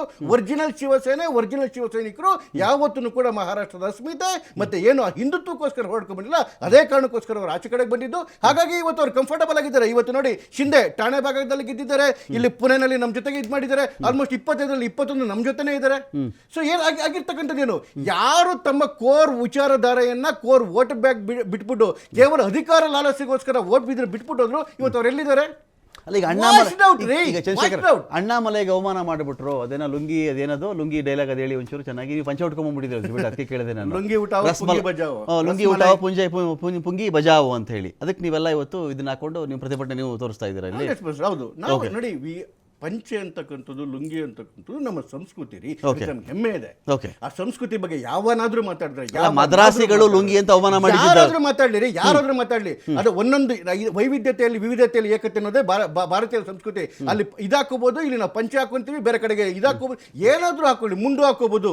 ಯಾವುದೇ ನಮ್ಮ ಟ್ರೆಡಿಷನಲ್ ಡ್ರೆಸ್ ಇದೆ, ಆ ಟ್ರೆಡಿಷನಲ್ ಡ್ರೆಸ್ ಬಗ್ಗೆ ನಮ್ಗೆ ಗೌರವ ಇದೆ, ಅದು ನಮ್ಮ ಅಸ್ಮಿತೆ, ಅದರ ಪರವಾಗಿ ನಾವು ನಿಂತ್ಕೊಂತೇವೆ. ರಘು, ಏನ್ ನಿಮ್ ಪರ್ಫಾರ್ಮೆನ್ಸ್? 15 14 ಎಷ್ಟಿದೆ ರಘು ಅಲ್ಲಿ ಪಾಲಿಕೆ ಮಾತಾಡ್ತಾ ಇದ್ದೀನಿ ನಾನು. ರಮಕಾಂತ್, ಒಂದು ವಿಚಾರವನ್ನ ನಮ್ಮ ಮಿತ್ರರು ಮಾತಾಡ್ತಾ ಇದ್ರು. ಬಿಜೆಪಿ ಆಲ್ರೆಡಿ ನಾವು ಏನು ವಿಜಯೋತ್ಸವ ಮಾಡ್ತಾ ಇದ್ದೀವಿ, ಅಥವಾ ಏನು ಬಿಜೆಪಿ ಇಡೀ ದೇಶಾದ್ಯಂತ ಇದನ್ನ ಏನು ದಿಗ್ವಿಜಯ ಬಾರಿಸ್ತಾ ಇದೀವಿ ಅಂತ ಹೇಳಿ. ಒಂದು ವಿಚಾರವನ್ನ ನಾವು ನೀವೆಲ್ಲ ನೋಡ್ಬೇಕಾಗಿದೆ. ಮಹಾರಾಷ್ಟ್ರದ ಎಕ್ಸೆಪ್ಟ್ ಈ ವರ್ಷ ಏನು 2024ರಲ್ಲಿ ನಡೆದ ಅಸೆಂಬ್ಲಿ ಚುನಾವಣೆಯಲ್ಲಿ ಬಿಜೆಪಿ ಎಸ್ಪೆಷಲಿ ಆಫ್ಟರ್ NCP ಮತ್ತೆ ಉದ್ಧವ್ ಠಾಕ್ರೆ ಬಣವನ್ನ, ಅಂದ್ರೆ ನಮ್ಮ UBT ಬಣವನ್ನ ಡಿವೈಡ್ ಮಾಡಿದ ನಂತರನೇ ಅವರು ಫುಲ್ ಮೆಜಾರಿಟಿ ಬಂದಿರತಕ್ಕಂಥದ್ದು. ಅಂದ್ರೆ ಕಳೆದ 20-30 ವರ್ಷದಲ್ಲಿ ಬಿಜೆಪಿ ತನ್ನ ಸ್ವಂತ ಬಲದ ಮೇಲೆ ಯಾವತ್ತೂ ಅಧಿಕಾರವನ್ನ ಇಡೀ ಇನ್ನು ಕರ್ನಾಟಕದಲ್ಲೂ ಮಾಡಿಲ್ಲ ಬಿಡಿ, ಮಹಾರಾಷ್ಟ್ರದಲ್ಲೂ ಮಾಡಿರ್ಲಿಲ್ಲ. ಆದ್ರೆ ಒಂದು ಬಾರಿ ಯಾವಾಗ ಉದ್ಧವ್ ಠಾಕ್ರೆ ಬಣವನ್ನ ಹೊಡೆದಾಕಿದ ನಂತರ ಮತ್ತೆ NCP ಯನ್ನು ಹೊಡೆದಾಕಿದ ನಂತರ ಅಲ್ಲಿರ್ತಂತ ಘಟಾನುಘಟಿ ನಾಯಕರುಗಳನ್ನ ತೆಗೆದುಕೊಂಡು ಹೋಗಿ ಏನು ಪ್ರಚೋದನೆ ಕೊಟ್ಟು ಅವರು ಏನು ED ಮತ್ತೆ IT ಇಕ್ಕಳಕ್ಕೆ ಸಿಕ್ಸ್ಕೊಂಡು ಅವರನ್ನ ಯಾವಾಗ ಡಿವೈಡ್ ಮಾಡಿದ್ರು, ಆಗ ಅಫ್ಕೋರ್ಸ್ ನಾವು ಸೋಲನ್ನು ಒಪ್ಕೊಳ್ತೇವೆ. ಇಂಗ್ಲಿಷ್ ಏನು UBT ಅವ್ರಿರ್ಬೋದು. ಈಗ ಏನ್ ಗೊತ್ತಾರಗು, ಪ್ರಶ್ನೆ ಏನ್ ಗೊತ್ತಾರಗು, ಈಗ ಅವ್ರು ಯಾರನ್ನಾದ್ರೂ ಡಿವೈಡ್ ಮಾಡ್ಕೊಳ್ಳಿ, ಯಾರು ನಿಮ್ ಬಣಕ್ಕೆ ಯಾಕೆ ಬರಲ್ಲ, ನಿಮ್ ಕಡೆಗೆ ಯಾಕೆ ಬರಲ್ಲ ಅವ್ರು ಯಾರು, ಅವ್ರು ಯಾರು ಡಿವೈಡ್ ಮಾಡ್ಬಿಡಿ. ನಮ್ ಕೈಲಿ ಕೇಂದ್ರ ಸರ್ಕಾರದ IT BT ED ಇಲ್ಲಲ್ಲ. ಈಗ ವಂಚಿತ್ ಬಹುಜನ ಆಘಾಡಿ ಆಯ್ತಾ, ರಾಷ್ಟ್ರೀಯ ಸಮಾಜ್ ಪಕ್ಷ ಇಂಥವ್ರು ಸೇರ್ಸ್ಕೊಂಡು ಹೋಗಿದ್ದೀರಪ್ಪ ಈ ಸಲ ಎಲೆಕ್ಷನ್ಗೆ. ಈಗ ನೀವು ಇದೇ ಅಲ್ಲಿ ಸ್ಟ್ರಾಂಗ್ ಹೋಲ್ಡ್ ಇರ್ತಕ್ಕಂಥವ್ರನ್ನ ಯಾಕೆ ಸೇರಿಸ್ಕೊಂಡು ಒಂದು ಬಾರಿ ಯಾವಾಗ್ಲೂ ರಮಾಕಾಂತ್, ಒಂದು ಬಾರಿ ಕೆರೆನಲ್ಲಿರ್ತಕ್ಕಂತ ನೀರು ಹೊರಗಡೆ ಹೋಯ್ತು ಅಂತಂದ್ರೆ ಮತ್ತೊಮ್ಮೆ ಕೆರೆ ಫಿಲ್ ಮಾಡೋದಕ್ಕೆ ಸ್ವಲ್ಪ ಸಮಯ ತೆಗೆದುಕೊಳ್ತದೆ. ಅದರ ಅರ್ಥ ಕೆರೆ ಕೆಳಗಡೆ ಹೋಗಿದೆ, ಅದನ್ನ ನೀರನ್ನ ನಮ್ಮ ಹತ್ರ ಡ್ಯಾಮ್ ಅನ್ನ ಓಪನ್ ಮಾಡ್ಕೊಂಡು ಕೆರೆ ಫಿಲ್ ಮಾಡ್ಕೊಂಡಿದೀವಿ ಅಂದ್ರೆ ಅದರ ಅರ್ಥ ಮತ್ತೊಮ್ಮೆ ಡ್ಯಾಮ್ ಫಿಲ್ ಆಗಲ್ಲ ಅಂತ ಅರ್ಥ ಅಲ್ಲ. ಅದೇ ಹಂಗಲ್ಲ ರೀ, ನಿಮ್ ಪಾರ್ಟಿ ಕತೆ ಏನಾಗ್ತಿದೆ ಗೊತ್ತಾ ರಘು, ನಿಮ್ ಪಾರ್ಟಿ ಕತೆ ಏನಾಗ್ತಿದೆ ಗೊತ್ತಾ, ಏನೋ ಕೆರೆಯಲ್ಲಿ ಯಾವುದೋ ಒಂದು ಗೇಟ್ ತೆಗೆದುಬಿಟ್ಟು ನೀರು ಬಿಟ್ಬಿಟ್ರೆ ಮತ್ತೆ ಗೇಟ್ ಹಾಕ್ತಾರಪ್ಪ, ಮತ್ತೆ ನೀರು ತುಂಬಿಕೊಳ್ಳುತ್ತೆ ಅನ್ಬೋದು. ನಿಮ್ದು ಕಟ್ಟೆನೇ ಕಿತ್ಕೊಂಡು ಹೋಗ್ಬಿಟ್ಟಿದ್ಯಲ್ರಿ ಎಲ್ಲಾನು. ಸುಮ್ಮನೆ ಯಾಕ್ರಿ ಮಾತಾಡ್ತೀರಿ, ಸುಮ್ಮನೆ ನಿಮ್ಗೆ ಖುಷಿ ಪಟ್ಕೊಳ್ಳೋದ ಇದು ಯಾವತ್ತು? ಸರಿ ನಿಮ್ ರಾಹುಲ್ ಗಾಂಧಿ ಫಾರಿನ್ ಟೂರ್ ಯಾವಾಗ? ನಾಳೆ ಸಾಯಂಕಾಲನ ಮತ್ತೆ ಮುಗೀತಾ? ಮುಂಬೈ ಎಲೆಕ್ಷನ್ ಕತೆ ಮುಗೀತು, ನಾಳೆ ಸಾಯಂಕಾಲ ಮತ್ತೆ ಫಾರಿನ್ ಟೂರಾ? ಪಾರ್ಟ್ ಟೈಮ್ ವರ್ಕರ ಇಲ್ಲಿ ರಾಹುಲ್ ಗಾಂಧಿ? ನೋಡಿ, ಒಬ್ಬ ರಾಷ್ಟ್ರ ನಾಯಕನಾಗಿ ಅವರಿಗೆ ಅಂತಾರಾಷ್ಟ್ರೀಯ ಮಟ್ಟದ ವ್ಯವಹಾರಗಳ ಬಗ್ಗೆ, ಅಂತಾರಾಷ್ಟ್ರೀಯ ಮಟ್ಟದ ನಡ್ತಕ್ಕಂಥ ಜಿಯೋ ಪೊಲಿಟಿಕಲ್ ಇಶ್ಯೂಗಳ ಬಗ್ಗೆ ಅರ್ಥ ಇರಬೇಕು. ಮತ್ತೆ ಅಂತಾರಾಷ್ಟ್ರೀಯ ಮಟ್ಟದ ನಾಯಕರುಗಳ ಜೊತೆ ಸಂಪರ್ಕ ಬೆಳೆಸ್ಕೊಳ್ಬೇಕಂತ ಮುಂದಿನ ನಾಯಕತ್ವದ ಗುಣಗಳು. ಮನೆಗೆದ್ದು ಮಾರ್ಗೆಲ್ಲು ಅಂತಾರ್ರಿ ರಘು, ಕೇಳಿಸ್ಕೊಳ್ರಿ, ಮನೆಗೆದ್ದು ಮಾರ್ಗೆಲ್ಲು ಅಂತಾರೆ. ಏನ್ ಅಮೆರಿಕ ಎಲೆಕ್ಷನ್ ಸ್ಪರ್ಧೆ ಮಾಡ್ತಾ ಇದಾರೇನ್ರಿ ಅವರು? ಒಳ್ಳೆ ಕತೆ. ನಾನು ಇಲ್ಲಿ ಒಂದ್ ಪಾಲಿಕೆ ಚುನಾವಣೆ ಮಾತಾಡ್ತಾ ಇದ್ದೀನಿ ರಘು, ಒಂದ್ ಪಾಲಿಕೆ ಚುನಾವಣೆ ರೀ ಇದು. ನಾನು MLA ಎಲೆಕ್ಷನ್ ಮಾತಾಡ್ತಾ ಇಲ್ಲ, MP ಮಾತಾಡ್ತಾ ಇಲ್ಲ, ರಾಜ್ಯಸಭಾನು ಮಾತಾಡ್ತಾ ಇಲ್ಲ. ಇಲ್ಲಿ ಪಾಲಿಕೆ ಚುನಾವಣೆ ಸರಿಯಪ್ಪ, ಡಿವೈಡ್ ಮಾಡಿಬಿಟ್ರು ನೋಡಿ. ರಘು BJP ಅವ್ರು ಡಿವೈಡ್ ಮಾಡಿಬಿಟ್ರು, ಇವರು ಯಾವ್ದು ಶಿವಸೇನೆ ಡಿವೈಡ್ ಮಾಡಿಬಿಟ್ರು, ಉದ್ಧವ್ ಠಾಕ್ರೆ ಬಣ ಇದು ಮಾಡಿಬಿಟ್ರು, NCP ಇನ್ನೇನೋ ಮಾಡಿಬಿಟ್ರು. ಆಯ್ತಪ್ಪ, ಪಾರ್ಟ್ ಆಫ್ ಸ್ಟ್ರಾಟಜಿ ಅಂತ ಕರೀತಾರೆ ರಾಜಕಾರಣದಲ್ಲಿ, ಅದನ್ನ ತಂತ್ರಗಾರಿಕೆ ಅಂತ ಕರೀತಾರೆ. ಇವ್ರು ಡಿವೈಡ್ ಮಾಡಿದವ್ರನ್ನ ನೀವೇನ್ ಮಾಡಿದ್ರಿ? ಯಾವ ಪಾರ್ಟಿಗಳ್ರಿ ಇವು? ಯಾವ್ದು ವಂಚಿತ್ ಬಹುಜನ ಆಘಾಡಿ, ರಾಷ್ಟ್ರೀಯ ಸಮಾಜ್ ಪಕ್ಷ, ಇವೆಲ್ಲ ಯಾವ ಪಾರ್ಟಿಗಳ್ರಿ? ಚುನಾವಣೆಯಲ್ಲಿ ಹೆಸರು ಗೊತ್ತಿದ್ದೇನ್ರಿ? ನಾವೇ ಹುಡುಕಿ ಓದ್ಬೇಕಲ್ರಿ ಇದನ್ನ. ಅಧಿಕಾರಕ್ಕೆ ಬಂದ ನಂತರ ರಾಜ್ಯದ ಜನತೆ ತಿರಸ್ಕಾರ ಮಾಡಿ ಮತ್ತೊಮ್ಮೆ ಕಾಂಗ್ರೆಸ್ ಅನ್ನ 2023 ಕೊಟ್ಟಿದ್ದಾರೆ. ಅದೇ ರೀತಿ ಮಹಾರಾಷ್ಟ್ರ ಮತ್ತೆ ಬೇರೆ ರಾಷ್ಟ್ರಗಳಲ್ಲೂ ಕೂಡ ಇದೇ ರೀತಿ ನಡೆಯುತ್ತೆ. ಆದ್ರೆ ಏನು ಅಂತ ಹೇಳಿದ್ರೆ, ಕೇಂದ್ರ ಸರ್ಕಾರದ ED IT ಬಹುತೇಕ ಕೇಂದ್ರದ ಮಹಾರಾಷ್ಟ್ರದ ನಾಯಕರುಗಳಲ್ಲಿ ಯಾರಿದ್ದಾರೆ? ED IT ಗಳಲ್ಲಿ ಕೇಸಲ್ಲಿ ಇದ್ದಂತವ್ರನ್ನ ಕರ್ಕೊಂಡೋಗಿ ಜೊತೆ ಸೇರ್ಕೊಂಡು ವಾಷಿಂಗ್ ಮೆಷಿನ್ ಮಾಡಿಸ್ಕೊಂಡು ಅಧಿಕಾರವನ್ನು ನಡೆಸ್ತಾ ಇದ್ದಾರೆ. ಆದ್ರೆ ಜನತೆಯನ್ನು ಸ್ವಲ್ಪ ದಿನ ತಳೆದು ಕ್ಲೀನ್ ಮ್ಯಾಂಡೇಟ್. ಎಸ್, ಅಫ್ಕೋರ್ಸ್ ಸೋತಿದ್ದೇವೆ, ಆದ್ರೆ ಎಷ್ಟು ನಾವು ಏನು 80 ಸ್ಥಾನಗಳನ್ನು ಗೆದ್ದಿದ್ದೇವೆ. ಬಿಜೆಪಿ ಮತ್ತೆ ಮಿತ್ರ ಪಕ್ಷಗಳು 126 ಸ್ಥಾನಗಳನ್ನು ನಾವು 80 ಸ್ಥಾನಗಳನ್ನು ಗೆದ್ದಿದ್ದೇವೆ. ಅದರ ಅರ್ಥ ನಾವು ಯಾವುದೇ ಸೋಲನ್ನ ಒಪ್ಕೊಂಡಿಲ್ಲ. ಅಂದ್ರೆ ರಾಜ್ಯದ ಮಹಾರಾಷ್ಟ್ರದ ಮುಂಬೈ ಜನತೆ ಬಿಡ್ರಿ, ನೀವು ಸೋತ ಮೇಲೆ ನೀವು ಒಪ್ಕೊಳ್ಳಿ ಬಿಡ್ಲಿ, ಬೋರ್ಡ್ ಮೇಲೆ ಅದನ್ನೇ ಓದ್ಕೊಳ್ಳೋದು ಜನ. ಇರ್ಲಿ, ಮಾತಾಡ್ತೀನಿ. ಬಸವರಾಜ್ ಅವರೇ, ನನ್ನ ಪಾಯಿಂಟ್ ಏನಂತ ಹೇಳಿದ್ರೆ, ಎಷ್ಟು ಎಲೆಕ್ಷನ್ಗಳು ನೀವು ED ಮೇಲೆ IT ಮೇಲೆ ಅವ್ರು ಮಾಡಿರ್ಬೋದ್ರಿ, ಮಾಡಿದ್ದಾರೆ ಅಂತಲೇ ಅಂದ್ಕೊಂಡ್ಬಿಡೋಣ. ಈಗ ಎಲೆಕ್ಷನ್ನು ಆಯಿತು, ವೋಟ್ ಚೋರಿ ಆಯಿತು, ED IT ಆಯಿತು, ಎಲ್ಲ ಬಣಗಳು ಹೊಡೆದುಬಿಟ್ಟಿದ್ದಾರೆ ಅಂತ ಆಯಿತು. ಎಷ್ಟು ಎಲೆಕ್ಷನ್ಗಳು ಈ ಥರ? ಇಲ್ಲ ರಮಕಾಂತ್, ಈಗ ನಾವೂ ಒಂದು ಸಮಯದಲ್ಲಿ ಈ ED IT CBIಗಳ ಬಲಿಪಶು ಆಗಿದ್ದೀವಿ. ಆದರೆ ನಾವು ತಿಳ್ಕೊಂಡಿರೋದು ಇದು ಹೊಸ ವಿಚಾರನೇ ಅಲ್ಲ ರಾಜಕೀಯದಲ್ಲಿ. ಕಾಂಗ್ರೆಸ್ ಏನು ಬಳಸಿಲ್ವಾ ಅದನ್ನ? ಅವಾಗಿನ ಕೋರ್ಟ್ಗಳನ್ನು ಆ ಸ್ಟೇಟ್ಮೆಂಟ್ಗಳು ಕೊಟ್ಟಿದ್ದಾವೆ, CBIನ ಅವರು ಕೇಸ್ ಪ್ಯಾರೆಟ್ ಆಗಿ ಬಳಸಿದ್ದಾರೆ ಅಂತ. ಸೊ ಅಧಿಕಾರ ಇದ್ದಾಗ ಅದನ್ನ ಬಳಸಿ, ಅಧಿಕಾರ ಇಲ್ಲಾರ್ದಾಗ ಅದಕ್ಕೆ ದೂಷಿಸ್ತಾರೆ. ಅದ್ರ ಅರಿವಿಲ್ಲ ಅಂತ. ಈಗ ನಮ್ಮಂಥ ಹೊಸ ಪಕ್ಷ ಇವಾಗಿನೂ ನಾವು ಏನೋ ಚುನಾವಣೆಗಳನ್ನು ಕಲಿತಾ ಇದೀವಪ್ಪ, ಇಂಥದ್ದು ಬರುತ್ತೆ, ಅಸ್ತ್ರ, ಇದು ಒಂದು ಅಸ್ತ್ರ ಇದೆ ಅಂತ ಗೊತ್ತಿಲ್ಲ ಅಂತ ನಾವು ಅನ್ಬೋದು. ಕಾಂಗ್ರೆಸ್ನವ್ರು ಅನ್ನೋದು ಅದು ಐ ಡೋಂಟ್ ರಿಯಲಿ, ಬಿಕಾಸ್ ಆ ಟೂಲ್ನ ಅವರು ಆಲ್ರೆಡಿ ಯೂಸ್ ಮಾಡಿದ್ದಾರೆ. ನಾವು ಕಮ್ಮಿ ಬಳಸಿದ್ರು ಅಂತ ಅಷ್ಟೇ, ಜಾಸ್ತಿ ಬಳಸ್ಕೊಂಡಿರಲಿಲ್ಲ ಅಂತ. ಹೆಂಗ್ ಗೊತ್ತು? ನೀವು ನಿಮ್ಮಷ್ಟು ಅವಾಗ ಮೀಡಿಯಾ ಇರ್ಲಿಲ್ವೇನೋ? ಇದ್ದಿದ್ರೆ ಮೇ ಬಿ ಎಲ್ಲ ಆಚೆ ಬಂದಿರೋದು. ಅದು BJP ಅವರು ಅನುಭವಿಸಿರ್ತಾರೆ, ಆ ಟೈಮಲ್ಲಿ ನಾವು ಇರಲಿಲ್ಲ. ಸೊ ಇವಾಗ ನಡೀತಾ ಇರೋ ಒಂದು ವಿಚಾರ ನಾವಲ್ಲಿ ನೋಡಿದ್ರೆ, ED IT ಬಳಕೆ ಒಂದು ಕಡೆ ಆದರೆ, ಇನ್ನೊಂದು ಕಡೆ ಈ ಪೊಲಿಟಿಕಲ್ ಅಪ್ಸ್ ಆ್ಯಂಡ್ ಡೌನ್ಸ್ ನಾವು ಹಿಸ್ಟಾರಿಕಲಿ ನೋಡಿದರೆ, ಒಂದು ಕಾಲದಲ್ಲಿ ಈಗ ಇಂದಿರಾ ಗಾಂಧಿ ಅವರು ಇದ್ದಂಥ ಸಮಯದಲ್ಲಿ ಕಾಂಗ್ರೆಸ್ ಅಲ್ಲಿ ಟಿಕೆಟ್ ಸಿಕ್ಕರೆ ಸಾಕು ಅವ್ನು ಗೆದ್ದಂಗೆ ಅನ್ನುವಂಥ ಒಂದು ಕಾಲ ಇತ್ತು. ಫೇಮಸ್ ಸೇಯಿಂಗ್ ಇದೆ ಅದ್ರ ಬಗ್ಗೆ. ಈಗ ಅದು ಸ್ವಲ್ಪ ದಿವಸದವರೆಗೂ ಕಂಟಿನ್ಯೂ ಆಯಿತು. ಈಗ ಗೆಲ್ಲುತ್ತೆ ಅಂತ ಹೇಳ್ತಾ ಇದ್ರು ಅವತ್ತಿಗೆ. 2010 to 2004 to 2014 ಟೈಮ್ ಫ್ರೇಮ್ ಏನಿತ್ತು, ಆ ಟೈಮಲ್ಲೂ ಹಂಗೆ ಇತ್ತು. ಕಾಂಗ್ರೆಸ್ ಜೊತೆ ನೀವು ಅಫಿಲಿಯೇಟೆಡ್ ಆಗಿದ್ರೆ, ಕಾಂಗ್ರೆಸ್ ಜೊತೆ ನೀವು ಗಠಬಂಧನಲ್ಲಿದ್ದರೆ ಆಟೋಮೆಟಿಕ್ ಆಗಿ ನೀವು ಗೆಲ್ತೀರ. ಅದೊಂದು ಮ್ಯಾಗ್ನೆಟಿಕ್ ಪವರ್ ಇತ್ತು ಆ ಟೈಮಲ್ಲಿ. ಇವಾಗ ಆ ಮ್ಯಾಗ್ನೆಟಿಕ್ ಪವರ್ ಬಿಜೆಪಿ ಶಿಫ್ಟ್ ಆಗಿದೆ. ನಾವು ಒಪ್ಕೋಬೇಕಾದಂಥ ವಿಚಾರ. ಅದು ಲೀಡರ್ಶಿಪ್ ಕಡೆಯಿಂದ ಇರ್ಬೋದು, ಅಥವಾ ಅವರ ಸಂಘಟನೆ ಅಷ್ಟೊಂದು ಬಲವಾಗಿರ್ಬೋದು, ಆಮೇಲೆ ಅವರು ಮಾಡುವಂಥ ಸ್ಟ್ರಾಟಜಿಗಳು ಏನಿದಾವೆ, those are all part of politics. ನಾವು ಯಾವಾಗಲೂ ಇವಾಗ ನಾವು ಅದನ್ನೇ ಹೇಳ್ತೀವಿ, ಎಲೆಕ್ಷನ್ನಿಗೆ ರೂಲ್ಸ್ ಇಲ್ಲ, ಸರ್ಕಾರ ನಡೆಸೋಕೆ ರೂಲ್ಸ್ ಇದ್ದಾವೆ, ಎಲೆಕ್ಷನ್ನಿಗೆ ರೂಲ್ಸ್ ಇಲ್ಲ. ನಾವು ಈ ಆಟಗಳನ್ನು ಕಲಿಬೇಕು, ಆಡಬೇಕು. ಆದರೆ ಅದನ್ನು ನಡೀತಾ ಇರಬೇಕಾದ್ರೆ ಹಂಗಂದ್ರೆ ಇದು ಯಾವ ರೀತಿ ಜನ ಇದನ್ನು ನೋಡ್ತಾ ಇದ್ದಾರೆ, because that is also important. ನಾವು ಆಸ್ ಎ ನೇಷನ್ ನಾವು ಹೇಗೆ ಬೆಳೀತಾ ಇದ್ದೀವಿ. ಮುಂಬೈ ಒಂದು ಕಾಲದಲ್ಲಿ, ಈಗ ಶಿವಸೇನೆ ಆಗಲಿ ಮತ್ತು ಅವರು ಮುಂಬೈಗೆ ಕೊಟ್ಟಂಥ ಏನೋ ಒಂದು ಅಸ್ಮಿತೆ ನಾವು ಮಾತಾಡ್ತೀವಿ, ಎಲ್ಲಿ ಎಡಿದ್ವಿ ಅಂತ ನೋಡ್ತಾ ಇದೆ. ಯಾಕಂದರೆ ಇವಾಗ ದೇರ್ ಆರ್ 2 ಮಿಸ್ಟೇಕ್ಸ್. ಲಾಸ್ಟ್ ಎಲೆಕ್ಷನ್ನಲ್ಲಿ ಒಂದು, ಅವರು ಠಾಕ್ರೆ ಫ್ಯಾಮಿಲಿ ಬೇರೆ ಆಗಿದ್ದು, ಒಬ್ರಿಗೊಬ್ಬರ ಮೇಲೆ ಕೆಸರು ಎರಚಾಡಿದ್ದು ಒಂದು ಕಡೆ. ಆದರೆ ಈ ಎಲೆಕ್ಷನ್ನಲ್ಲಿ ಜೊತೆಗೆ ಬಂದರು, ಲೇಟ್ ಆಗೋಯ್ತು, ಲೇಟ್ ಆಗೋಯ್ತು ಬಿಡ್ತೋ, ದಟ್ ಈಸ್ ಒನ್ ಪಾರ್ಟ್. ಪಂಚೆ ರಸ್ಮಲಾಯಿ, ಈ ಬಾಳ್ ಸಾಹೇಬ್ ಠಾಕ್ರೆ ಏನಿದ್ರು, ಅವರು ಮರಾಠಿ ಮಾತ್ರ ಅಲ್ಲ, ಮರಾಠಿಗರಿಗೆ ಆದ್ಯತೆ ಕೊಡ್ತಾ ಇದ್ರು. ಅದು ನನಗೆ ಮಿಸ್ಸಿಂಗ್ ಅನ್ನಿಸ್ತು. ಇದು ಇವರ ಚುನಾವಣೆಯಲ್ಲಿ ಅವರು ಮರಾಠಿ ಮಾತಾಡಿದ್ರೆ ಹೊರತು ಮರಾಠಿಗರಿಗೆ ಏನು ಆದ್ಯತೆ. ಅವ್ರು ಬಾಳ್ ಸಾಹೇಬ್ ಠಾಕ್ರೆ ಅವ್ರ ನೀವು ಭಾಷಣಗಳಾಗಲಿ, ಅವರ ಕೆಲಸ ನೀವು ನೋಡಿದರೆ, ಮರಾಠಿಗರಿಗೆ ಅಲ್ಲಿ ಆದ್ಯತೆವಾಗಿ ಅವ್ರಿಗೆ ಇದು ಪ್ರೈವೇಟಲ್ಲಿರ್ಬೋದು, ಗೌರ್ಮೆಂಟಲ್ಲಿರ್ಬೋದು, ಅವರಿಗೆ ಬೇಕಾದಂಥ ನೌಕರಿಗಳಾಗಲಿ, ಉದ್ಯೋಗಗಳಾಗಲಿ, ಆಮೇಲೆ ಅಲ್ಲಿ ಈ ಇಂಡಸ್ಟ್ರಿಗಳು ಸೆಟಪ್ ಆಗಬೇಕಾದ್ರೆ ಅವ್ರಿಗೆ ಬೇಕಾದಂಥ ಆದ್ಯತೆಗೆ ಹೋರಾಟ ಮಾಡ್ತಿದ್ರು. ಅದು ಮಿಸ್ ಆಗಿದೆ ಕಳೆದ 10 ವರ್ಷದಲ್ಲಿ. ಅವರ ಮಕ್ಕಳು ಏನು ನಡೆಸ್ಕೊಂಡು ಬಂದಿದ್ದಾರೆ, ಆ ಲೆಗಸಿನ ಅವ್ರು ಕಂಟಿನ್ಯೂ ಮಾಡಿ. ಬಿಜೆಪಿ ಅವರು ಮಾತಾಡ್ಬಿಟ್ರ ಮರಾಠಿಗರ ಬಗ್ಗೆ? ಇಲ್ಲ, ಮತ್ತೆ ಬಿಜೆಪಿ ಅವರು ತಮ್ಮ ಅಜೆಂಡಾ ಕಂಟಿನ್ಯೂ ಮಾಡಿದ್ದಾರೆ. ಅದು ಡೈಲ್ಯೂಟ್ ಆಗಲಿಲ್ಲ. ಮರಾಠಿಗರ ಕಿರೀಟ ಅವ್ರು ಡೈಲ್ಯೂಟ್ ಮಾಡಲೇ ಇಲ್ಲ. ಅವ್ರು ಮರಾಠಿಗರ ವಿಷಯಕ್ಕೆ ಹೋಗ್ಲೇ ಇಲ್ವಲ್ಲ ಈ ಎಲೆಕ್ಷನ್ ನಲ್ಲಿ.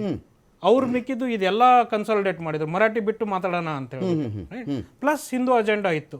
ಮರಾಠಿಗರು, we know that there is a prominent Hindu affiliation to them. Fine, ನಾನು ಚರ್ಚೆ ಮತ್ತೆ ಮುಂದುವರಿಸ್ತೀನಿ. ಮಹಾರಾಷ್ಟ್ರದಂಥ ಒಂದು ರಾಜ್ಯದಲ್ಲಿ, ಇದು ಮುಂಬೈ ಅಂತ ಒಂದು ವಾಣಿಜ್ಯ ನಗರದಲ್ಲಿ ಅನ್ನೋ ಒಂದು ವಿಷಯ ಬಂದಾಗ, ಇಲ್ಲಿ ಈ ಕ್ಷಣಕ್ಕೂ ಶಿವಾಜಿ, ಮರಾಠಿ ಭಾಷೆ, ಮರಾಠಿಗರು, ಈ ಒಂದು ಕಮರ್ಷಿಯಲ್ ಪ್ಲೇಸ್ಗಳಲ್ಲಿಯೂ ಕೂಡ ಈ ಅಸ್ಮಿತೆಗಳು ಇವತ್ತಿಗೂ ಉಳ್ಕೊಂಡಿದೆಯಾ? ಯಾವ ಹೋರಾಟವನ್ನು ಬಾಳಾ ಸಾಹೇಬ್ ಠಾಕ್ರೆ ಅವರು ಶುರು ಮಾಡಿದ ಕಾಲಘಟ್ಟಕ್ಕೂ ಇವತ್ತಿನ ಕಾಲಘಟ್ಟಕ್ಕೂ ಅಸ್ಮಿತೆ ಉಳಿದಿದೆಯಾ?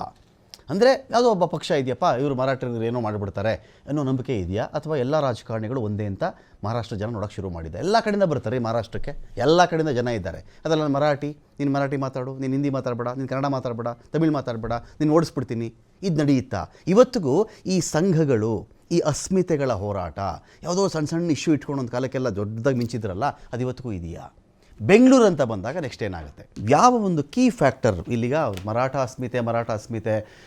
ಅಸ್ಮಿತೆಗಳ ಮೇಲೆ ಇದೇ ಶಿವಸೇನೆಯವರು ಗೆದ್ದಿರೋದು ಸುಳ್ಳಲ್ಲ, ಚಂದ್ರಶೇಖರ್ ಗೆದ್ದಿರೋದು ಸುಳ್ಳಲ್ಲ, ರೂಲ್ ಮಾಡಿಬಿಟ್ಟಿದ್ರೆ ಸರಿಸುಮಾರು 30 ವರ್ಷ 75,000 ಕೋಟಿ ಬಜೆಟ್ ಇವತ್ತಿಗೆ ನಾವು ಮಾತಾಡ್ತಾ ಇದ್ದೀವಿ. ಆಯಾ ಕಾಲಘಟ್ಟದ ಬಜೆಟ್ಗೆ ತಕ್ಕಂತೆ ರೂಲ್ ಮಾಡ್ಕೊಂಡಿದ್ದಾರೆ, ಅಧಿಕಾರದಲ್ಲಿ ದೊಡ್ಡ ಭಾಗವಾಗಿದ್ದಾರೆ, ನೀವು ಜೊತೆಲೇ ಇದ್ದಂಥವರು. ಇವತ್ತಿಗೇನು ಮ್ಯಾಜಿಕ್ ಮಾಡಿ ಈ ಥರ ಮಹಾರಾಷ್ಟ್ರವನ್ನು ಈ ಪಾಲಿಕೆಗಳ ಲೆಕ್ಕಾಚಾರದಲ್ಲಿ ತಾವು ತಗೋತಾ ಇದ್ದೀರಾ ಅಂತ? ನೋಡಿ, ಅದು ಪಾಲಿಕೆ ಆಗಲಿ, ರಾಜ್ಯ ಆಗಲಿ, ರಾಷ್ಟ್ರ ಆಗಲಿ, ನೀವು 2014ರ ಮುಂಚಿನ ಕಾಲಘಟ್ಟ ಮತ್ತು 2014ರ ನಂತರದ ಕಾಲಘಟ್ಟ, ಇವೆರಡನ್ನ ನೀವು ಡಿವೈಡ್ ಮಾಡಿ ನೋಡಿದ್ರೆ ನಿಮ್ಗೆ ಅರ್ಥ ಆಗುತ್ತೆ.